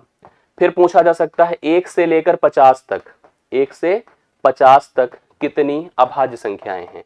15 होती हैं। एक प्रश्न हमसे पूछा गया 1 से 100 तक, मतलब सॉरी हमसे पूछा गया एक प्रश्न केबीएस पीआरटी में, क्या पूछा गया कि दो अंक की कितनी अभाज्य हैं, अभाज्य संख्याएं हैं जिनके दोनों अंक भी अभाज्य हैं, अंक भी अभाज्य हैं। दो अंक की ऐसी कितनी अभाज्य संख्या है जिनके दोनों अंक भी अभाज्य हैं? अब आपको कंफर्म है कि दो अंक की अगर संख्या की बात करोगे तो दो अंक की संख्या शुरू कहां से होती है? 11 से, और कहां तक जाती है? 99 तक। अब आप समझिएगा, तो दो अंक की संख्या 11 से शुरू होगी, 99 तक जाएगी। 11 से शुरू होगी, 21 से शुरू होगी, 31 से शुरू होगी, 41 से शुरू होगी, 51 से शुरू होगी, 61 से शुरू होगी, 71 से, 81 से और 91 से। तब जाकर के आप 99 तक पहुंचेंगे तो आपको अभाज्य काउंट करना समझ में आ जाएगा। आप जैसे 11 से शुरू करोगे तो कोई भी संख्या अभाज्य नहीं हो सकती। क्यों? क्योंकि एक जो है, जैसे इसने कहा दोनों अंक अभाज्य हों, तो कोई संख्या अभाज्य नहीं होगी। बताइए क्यों? क्योंकि जो एक होता है वह अभाज्य नहीं होता है। एक अभाज्य नहीं होता है, तो एक अगर किसी के साथ लगा रहेगा तो वह अभाज्य, क्योंकि इसने कहा दोनों अंक अभाज्य होने चाहिए। जब उसमें एक अंक ऑलरेडी ना तो भाज्य है ना अभाज्य जुड़ गया, तो 11 को छोड़ ही दीजिए। अब अगर 2 से शुरू कर रहे हैं तो 2 तो अभाज्य होता है। अब 2 के साथ कभी 3 लग जाए मतलब 23, तो यहां पर यह संख्या ऐसी बन जाएगी जो कि अभाज्य भी है और दोनों अंक भी अभाज्य हैं। ठीक है, इसी प्रकार से अगर 3 की बात करिए तो 3 भी अभाज्य होता है। 3 के साथ अगर 7 लग जाए 37, तो अभाज्य भी है और दोनों अंक भी अभाज्य हैं। 41 मतलब 4 से शुरू होकर कोई नहीं हो सकता, क्योंकि 4 एक भाज्य संख्या है। 5 से शुरू होकर के सोचा जा सकता है जिसमें 53 आएगा, क्योंकि 53 अभाज्य है और साथ साथ दोनों अंक भी अभाज्य हैं। 6 से नहीं कर सकते, क्यों बताइए? इसलिए नहीं कर सकते क्योंकि 6 खुद एक भाज्य संख्या होती है, तो 6 वाला छोड़ दीजिए। 7 से सोचा जा सकता है, जिसमें हमको लग रहा है क्या हो जाएगा, 7 कितना होगा, 73 कितना हो जाएगा, 73 एक अभाज्य संख्या है जिसके दोनों अंक भी अभाज्य हो गए। 8 से नहीं हो सकता क्योंकि 8 खुद भाज्य है। 9 से नहीं हो सकता क्योंकि 9 खुद भाज्य हैं। तो इस प्रश्न का उत्तर 4 आया था। ये 4 संख्याएं ऐसी थीं जो 2 अंक की थी और दोनों अंक अभाज्य थे। 2 अंक की थी और दोनों अंक क्या थे, अभाज्य थे। तो इस प्रकार के प्रश्न आपसे पूछे जा सकते हैं जो अभी अभी पूछे गए थे। आपको ये सब चीजें ध्यान में रखने की आवश्यकता है, ठीक है। तो आपको ये समझना है, और मुझे लगता है कि अभाज्य और भाज्य को लेकर के अभी मैं कुछ और भी फैक्ट बता रहा हूं, लेकिन थोड़ा सा और आगे बढ़िए तो बातें आपको समझ में आएगी, ठीक है। जैसे मैंने आपको अभी तक क्या बता दिया उसको सुनिए। मैंने कहा कि हमारा भैया पूर्णांक था, अगर आप कनेक्टेड हैं, सुन रहे हैं, ध्यान से समझिएगा। पूर्णांक था जो मैंने कहा 3 भागों में बटा था, एक तो 0, एक नेगेटिव और तीसरा पॉजिटिव। मैंने कहा एक 0 है, नेगेटिव है, पॉजिटिव है। 0 से शुरू किया तो होल है, जिसको आप पूर्ण कहते थे। 1 से प्रारंभ किया तो नेचुरल है, जिसको आप प्राकृतिक कहते थे। ऐसा लिया जिसके केवल 2 गुणनखंड है तो प्राइम है, अर्थात अभाज्य है। और ऐसा लिया जिसके कम से कम 3 गुणनखंड है तो कंपोजाइट है, अर्थात भाज्य है। कंपोजाइट अर्थात क्या है? भाज्य है। अब यहां समस्या ये होती है कि हम ये जो 4 कैटेगरी बनाए हैं, 4 की चारों कैटेगरी 0 से प्रारंभ होकर पॉजिटिव की तरफ है। बट हमारे सामने कुछ ऐसी भी कैटेगरीज होती हैं, कुछ ऐसे भी प्रकार होते हैं संख्याओं के जो कि पॉजिटिव नेगेटिव दोनों तरफ बिलोंग करते हैं। जैसे आपको समझना है, एक नंबर होता है, आपने सुना है हमेशा और यूज किया है, ऐसा नहीं कि हम पहली बार बोल रहे हैं। आपने सुना होगा इवन नंबर। क्या सुना है? इवन नंबर, जिसको आप हिंदी में क्या कहते हैं? सम संख्या। सम संख्या की डेफिनेशन अगर आपसे मैं पूछूंगा तो आप हमेशा यही बताओगे, जो संख्या सर 2 से विभाजित हो जाए वही सम होती है। हम लोग यही पढ़ा हमेशा, सम संख्या वह संख्या जो 2 से कट जाए वही सम संख्या है। मैं आपको बता दूं कि वह संख्या जिसके अंत में 0 हो, 2 हो, 4 हो, 6 हो या 8 हो, वही सम संख्या है। जिस संख्या के अंत में 0 दिखे, 2 दिखे, 4 दिखे, 6 दिखे, 8 दिखे, वही सम संख्या है, आप उसको इवन नंबर बोल सकते हैं। कंफर्म है बातें? मतलब आप एग्जाम्पल के तौर पर किसी संख्या को पहचान करना चाहते हैं कि वह सम है कि नहीं है, तो आप समझिए, जैसे मैंने कहा 2, 3, 4, 8। अब अगर इसके बारे में कहिए तो yes it is even number. मैंने कहा कि 4, 3, 1, 9, 7 इवन है? नहीं है, क्योंकि अंत में 7 है। अंत में आपको अगर 0, 2, 4, 6 या 8 दिखता है तो आप कह देना वह सम संख्या है। और एक दूसरा नंबर होता है जिसको आप कहते हैं ऑड नंबर। मतलब यहां पर ये भी आप डिफिनीशन जो देते हैं कि वह संख्या 2 से कटे, तो निश्चित तौर पर यहां पर वो सही है, उसमें कोई दिक्कत नहीं है, वो सम संख्या ही है। लेकिन आप ध्यान से देखिएगा, जिसके अंत में 0 दिखे, 2 दिखे, 4 दिखे, 6 दिखे, 8 दिखे, वही संख्या आपकी सम संख्या कहलाएगी। इसमें कोई डाउट की बात नहीं है, इसको आप समझ रहे होंगे। ऑड नंबर क्या है? विषम संख्या। लेकिन एक श्योर है कि यहां पर वह संख्या 2 से कटती है, ऐसी बात नहीं। कुछ लोग कहते हैं सर 2 से कटी है इसलिए इवन है, तो 2 से तो दुनिया की हर नंबर कट जाती है, भले ही दशमलव के बाद 5 आता है, ठीक है। लेकिन पूर्णतः कटने की बात अगर होती है तो उसके अंत में आपको 0, 2, 4, 6 या 8 दिखता ही दिखता है, समझ रहे हैं? तभी वह सम है। विषम की बात करो, जिसके अंत में 1 दिखे, 3 दिखे, 5 दिखे, 7 दिखे, 9 दिखे। किसी संख्या के अंत में अगर 1 है, 3 है, 5 है, 7 है, 9 है, तो वह विषम है। और ये याद रखना कि यह 2 से पूर्णता विभाजित नहीं होता है।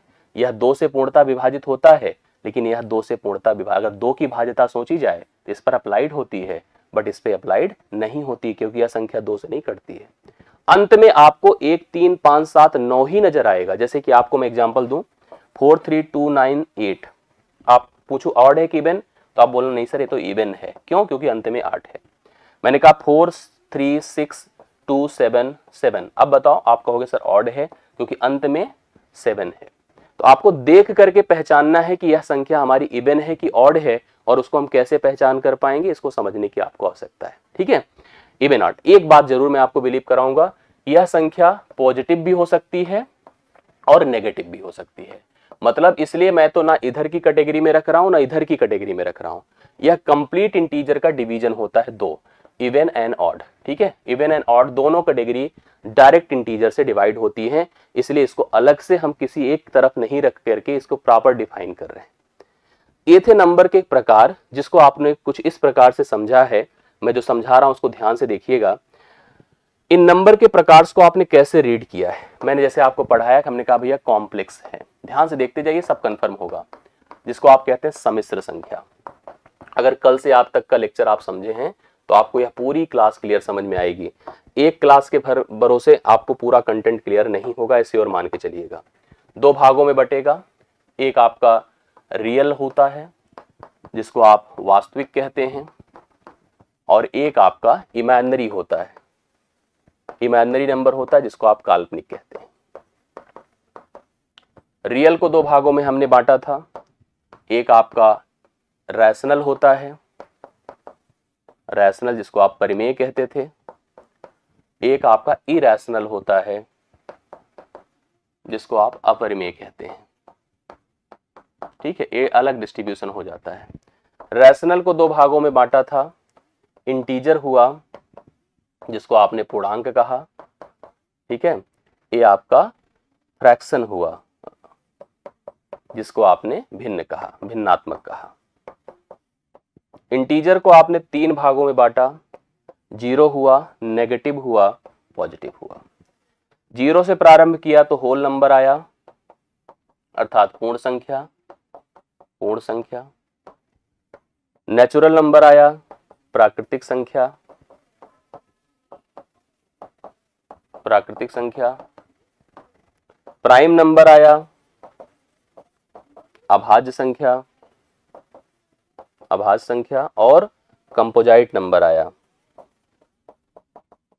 मतलब भाज्य संख्या, भाज्य संख्या। पूर्णांक को दो भागों में बांट सकते हैं, एक तो इवन है जिसको आप सम कहेंगे, और एक ऑड है जिसको आप विषम कहेंगे। अब इस कैटेगरी को थोड़ा सा अगर हम डिटेल से समझें तो यहां पर हम इसको कैसे समझेंगे, पूरी बात को ध्यान से देखिएगा। हम अगर जैसे ऊपर से नीचे की तरफ आते हैं, जैसे मान लीजिए मैं आपसे कहूं, ध्यान से देखिएगा, जैसे मैं कहूं क्या सभी वास्तविक संख्याएं परिमेय होती हैं, तो आप कहना सर नहीं होती हैं। लेकिन सभी परिमेय संख्याएं वास्तविक होती हैं, हाँ यस होती हैं। अगर मैं कहूं सभी वास्तविक संख्याएं कॉम्प्लेक्स नंबर होती हैं, हाँ बिल्कुल होती हैं। लेकिन सभी कॉम्प्लेक्स नंबर वास्तविक होती है, नहीं होती हैं। मैं कह दूं कि सभी पूर्णांक संख्याएं परिमेय होती हैं, यस होती हैं, मतलब नीचे से ऊपर जा रहे, हाँ होती हैं। लेकिन क्या सभी परिमेय संख्याएं पूर्णांक होती है, नहीं होती, क्योंकि यह फ्रैक्शनल भी हो जाती हैं। मैं कह दूं कि सभी प्राकृतिक संख्या पूर्ण संख्या होती है, हाँ होती हैं, क्योंकि एक से लेकर के इन्फिनाइट तक इसमें होता है और जीरो से लेकर इन्फिनाइट तक इसमें होता है। लेकिन अगर कोई कहे क्या सभी पूर्ण संख्याएं प्राकृतिक होती हैं, तो आप कह दीजिए सर नहीं होती हैं। मतलब अगर आप नीचे से ऊपर की तरफ जा रहे हैं तो ऑल एक्सेप्टेड है, मतलब सब स्वीकार्य है। लेकिन अगर ऊपर से नीचे की तरफ आ रहे हैं तो ऑल एक्सेप्टेड नहीं है, मतलब पूरी तरह से स्वीकार्य नहीं है। तो आपको नीचे से ऊपर और ऊपर से नीचे का अप्रोच समझना होगा कि कैसे कैसे नंबर्स यहां पर रिलेट करते। अब जितने भी नंबर हैं, आप चाहे जितने भी पढ़े हैं नीचे वाले, सबको रिलेट करिए, सबकी सब जो यहां से बटकर आया है सब वास्तविक हैं। आप देखेंगे तो ज्यादा स्ट्रक्चर इसी का है। सभी अपरिमेय भी वास्तविक हैं, सभी परिमेय भी वास्तविक हैं, सभी पूर्णांक भी वास्तविक हैं, सभी भिन्न भी वास्तविक हैं, सभी पूर्ण, प्राकृतिक, प्राइम, कंपोजाइट, सम, विषम सब वास्तविक हैं। तो आप नीचे से ऊपर की तरफ ऑल एक्सेप्टेड कह सकते हैं, कोई दिक्कत नहीं है, आप सबको एक्सप्लेन करके आगे बढ़ सकते हैं। लेकिन ऊपर से नीचे जब आने की बात होती है तो ऑल एक्सेप्टेड नहीं होता है। जैसे मैंने कहा सभी प्राकृतिक पूर्ण होती हैं, लेकिन सभी पूर्ण प्राकृतिक नहीं होती हैं। ये बातें आपको जानना बड़ा जरूरी है। तो इसको लेकर के थोड़ा सा आप डिटेल से समझिएगा तो आपको कंफर्म होगा। इवन आर्ट भी मैंने बता दिया, प्राइम कंपोजाइट भी बता दिया। कुछ फैक्ट और मैं बता देना चाहता हूँ, इसको नोट कर लीजिए और यहीं से मैं क्लास की एंडिंग करूंगा। ये फैक्ट थोड़ा सा दिमाग में रखिएगा, बहुत इंपॉर्टेंट है। जैसे एक के बारे में लिखिए, वन इज नाइदर प्राइम नार कंपोजिट, नाइदर प्राइम नार कंपोजिट। ठीक है, ना तो भाज्य है ना ही अभाज्य है। एक ना तो भाज्य है ना ही अभाज्य है। मतलब कभी अगर आपको लेकर के भाज्य अभाज्य में डिस्ट्रीब्यूशन की बात करेगा कि एक क्या भाज्य है कि अभाज्य है, तो आप बताना भैया एक ना तो भाज्य है ना ही अभाज्य है। ठीक है, दूसरा देखिए, दो सबसे छोटी अभाज्य संख्या है, सबसे छोटी अभाज्य संख्या है। सबसे छोटी अभाज्य संख्या कौन है बताइए? दो है। सबसे छोटी अभाज्य संख्या दो है। तीसरा देखिए, दो ही एक ऐसी अभाज्य संख्या है, अभाज्य संख्या है जो कि सम संख्या भी है, सम संख्या भी है। मतलब आप याद रखिए कितना बड़ा कंट्राडिक्शन है। आप बताइए, हमने कहा दो ही एक ऐसी अभाज्य संख्या है जो सम संख्या भी है, बाकी दो के अलावा कोई सम संख्या अभाज्य नहीं हो सकती है। सोचो अभाज्य क्या कहता है कि ऐसी संख्याएं जो अपने और एक के अलावा किसी से ना कटे, मतलब वह नॉन टर्मिनेशन को प्रेजेंट करता है। और सम क्या कहता है, ऐसी संख्या जो दो से कटे, जो टर्मिनेशन को प्रेजेंट करता है। लेकिन अभाज्य की शुरुआत एक सम संख्या से होती है। अभाज्य की शुरुआत एक सम संख्या से होती है। दो के अतिरिक्त कोई सम संख्या अभाज्य नहीं हो सकती है, याद रखिए इस चीज को, ठीक है। चौथा, सभी अभाज्य संख्याएं, ध्यान दीजिएगा, सभी अभाज्य संख्याएं, सभी अभाज्य संख्याएं, लेकिन एक लाइन, दो को छोड़कर, दो को छोड़, अगर मैं दो को छोड़ दूं तो सभी अभाज्य संख्याएं विषम संख्या होती हैं, विषम संख्या होती हैं, विषम संख्या होती हैं। लेकिन अब इस लाइन को मैं समझाता हूं, ध्यान से देखिएगा। लेकिन सभी विषम संख्याएं, विषम संख्याएं अभाज्य नहीं होती, ठीक है। पॉइंट समझिएगा इसको, बहुत इंपॉर्टेंट है। मैंने कहा अगर हम दो को छोड़ दें और सारे अभाज्य ले लें, दो को छोड़कर सारे अभाज्य ले लें, सब ऑड होते हैं। कोई भी ले लीजिए आप, दो को छोड़कर 3 लीजिए, 5 लीजिए, 7 लीजिए, 9, 11, 13, 17, सब विषम होते हैं। लेकिन सभी विषम क्या अभाज्य होते हैं? नहीं। 9 भी एक विषम संख्या है, 9 भी एक विषम संख्या है, ऑड है, लेकिन प्राइम नहीं है, प्राइम नहीं है, क्योंकि 3 से कट जाता है, 1 से कट जाता है। 15 ऑड तो है लेकिन प्राइम नहीं है। तो ये लाइन बड़े इंपॉर्टेंट है, इसको लेकर के आपको मैं सीट दूंगा और को मैं प्रश्न भी कराऊंगा क्लास में, जो क्लास में होंगी क्लासेस, आपको उसमें मैं चीजें बताऊंगा कि आपको ध्यान रखना है कि 9 जो है, अब जैसे मतलब मैंने कहा कि 2 को अगर छोड़ दिया जाए तो सभी अभाज्य विषम होती हैं, लेकिन सभी विषम अभाज्य नहीं होते हैं, ठीक है। ये सब बातें हैं जो बड़ी इंपॉर्टेंट हैं। थोड़ा सा इवन आर्ट को भी लेकर के हम समझ ले चीजें। 5वां नंबर, जीरो क्या है? जीरो एक सम संख्या है, याद रखिएगा, जीरो एक सम संख्या है। जीरो को लेकर बड़ी बातें हैं, जीरो को लेकर बड़ा कंफ्यूज लोग होते हैं हमेशा। यहां जीरो है, सुनिए, -1 है, -2 है, 1 है, 2 है, सोचते जाइएगा। एक किसका कलेक्शन है? इंटीजर का, इंटीजर का।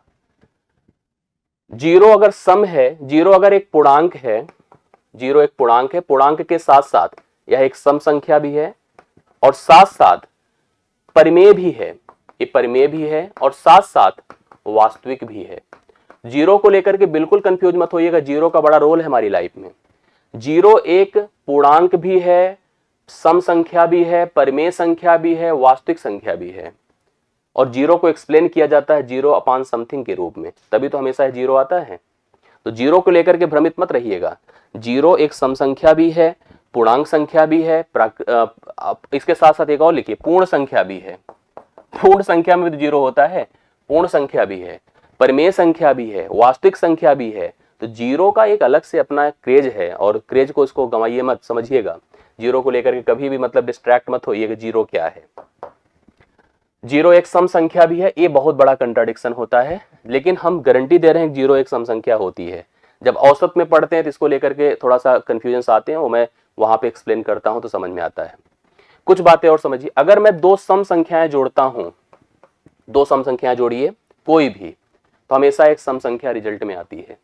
दो सम संख्याओं का जोड़ हमेशा एक सम संख्या ही होती है, मतलब सम में अगर मैं सम जोड़ता हूं तो सम आता है।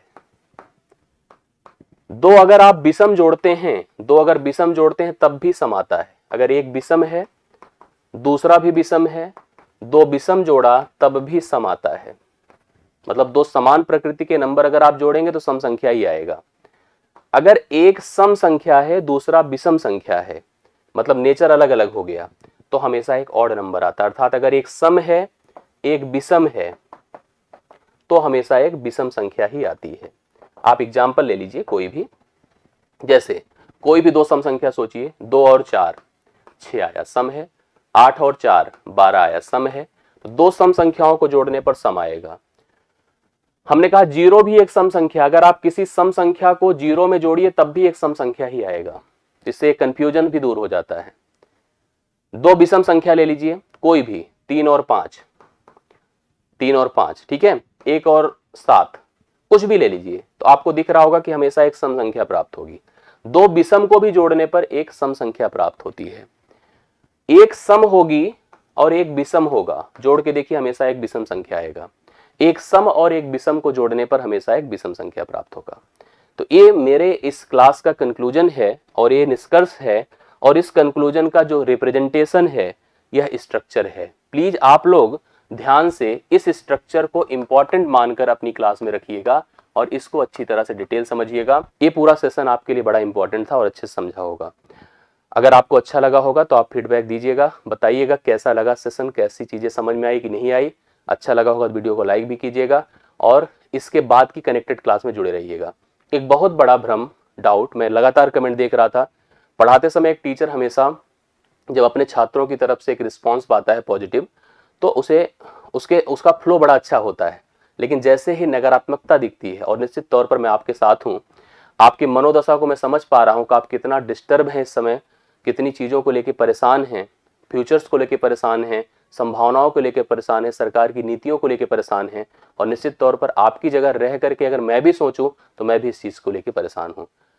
यह हमारी आपकी एक ह्यूमैनिटी मानवता है कि हम आप एक दूसरे को समझ पा रहे हैं, सीख पा रहे हैं। लेकिन इसका सलूशन क्या हो सकता है, आप ये समझिए।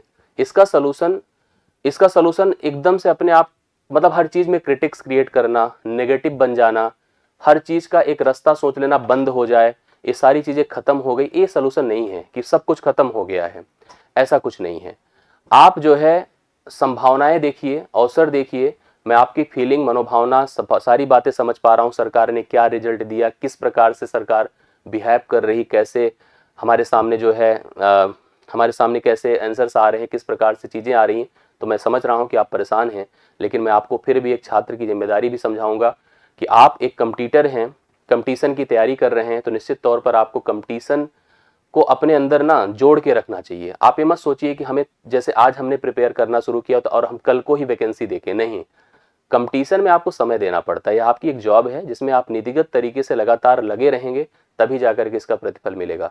और निश्चित तौर पर एक दिन, एक महीने, एक साल में सारी चीज़ें नहीं होती हैं, समय लगता है। और हाँ, इस बात को मैं पूर्ण विश्वास से आपसे कह सकता हूँ कि ऐसा इतना बड़ा, जैसे सोचिए कि इतना बड़ा बदलाव नहीं हो सकता है, इतनी बड़ी चीज़ें आपके सामने नेगेटिव नहीं हो सकती है, उसका एक पॉजिटिव रिस्पॉन्स आपको मिलेगा।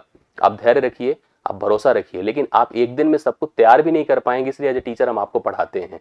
अब आप हमको नेगेटिव बना दे, सर पढ़ाई क्यों रहे हैं, नहीं आ रही वैकेंसी, नहीं चीज़ें हैं, तो हम क्यों पढ़ें, क्यों करें। जाहिर सी बात है कि भाई ऐसा, तो पढ़ना और वैकेंसी ना आना दो अलग अलग चीज़ें हैं, इसको ध्यान से रखिए। भले आप लगता है कि हम सब एक बराबर चीज़ें हैं, पढ़ना और वैकेंसी ना आना या कोई कमेंट पास हो जाना विधानसभा में, दो अलग अलग चीज़ें हैं।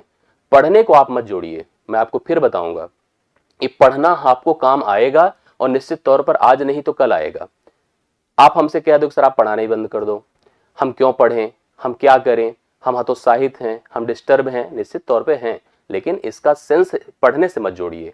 पढ़ना आपको फल देगा, पढ़ना आपको रिजल्ट देगा, इसलिए पढ़ना आपको जारी रखना होगा, बाकी के कार्य के साथ, बाकी के विरोध के साथ, बाकी की नेगेटिविटी के साथ। आप जब पढ़िए, जैसे हम लोग के साथ आप सोचिए, हम जैसे हमारा काम पढ़ाना है, हमारे जीवन में चाहे लाख की प्रॉब्लम्स आ रही हों, हमारे परिवार में, हमारे प्रोफेशनल लाइफ में, पर्सनल लाइफ में, तमाम जगहों पर जहां भी समस्या आती होगी, वो पेशेंस सोचिए कि हम जब खड़े होते हैं यहां पर तो सब चीज भूल जाते हैं, क्योंकि ये सबसे बड़ा टास्क, ये हमारी जॉब है। आपका जॉब पढ़ना है, तो निश्चित तौर पर जब आपके साथ भी ऐसे चैलेंजेस आते हैं तो उस समय जब आप क्लास में होते हैं तो आपको अपने उन सारे कंटेंट को, उन सारी बातों को निकाल देना चाहिए। मैं आपकी इस बात से भी सहमत हूं कि आप हमसे नहीं कहेंगे तो किससे कहेंगे, लेकिन इसका भी अपना एक लॉजिक और तरीका होता है। निश्चित तौर पर इसका एक सार्थक परिणाम मिलेगा, भरोसा रखिए, आप सफल होंगे, भरोसा रखिए आपको अवसर मिलेगा, भरोसा रखिए कि आपको यह पढ़ाई काम आएगी। मैं इसी के साथ अपने सेशन की समाप्ति करता हूं और मुझे यह भी भरोसा है कि जो मैंने पढ़ाया ये आपके निश्चित तौर पर काम आएगा। अपने फीडबैक, अपने सुझाव, अपने विचार, आप अपनी प्लानिंग, अपनी सारी बातें हमसे कमेंट में साझा करिएगा, हम लोग उस पर कुछ ना कुछ निर्णय जरूर लेंगे। थैंक यू सो मच, धन्यवाद।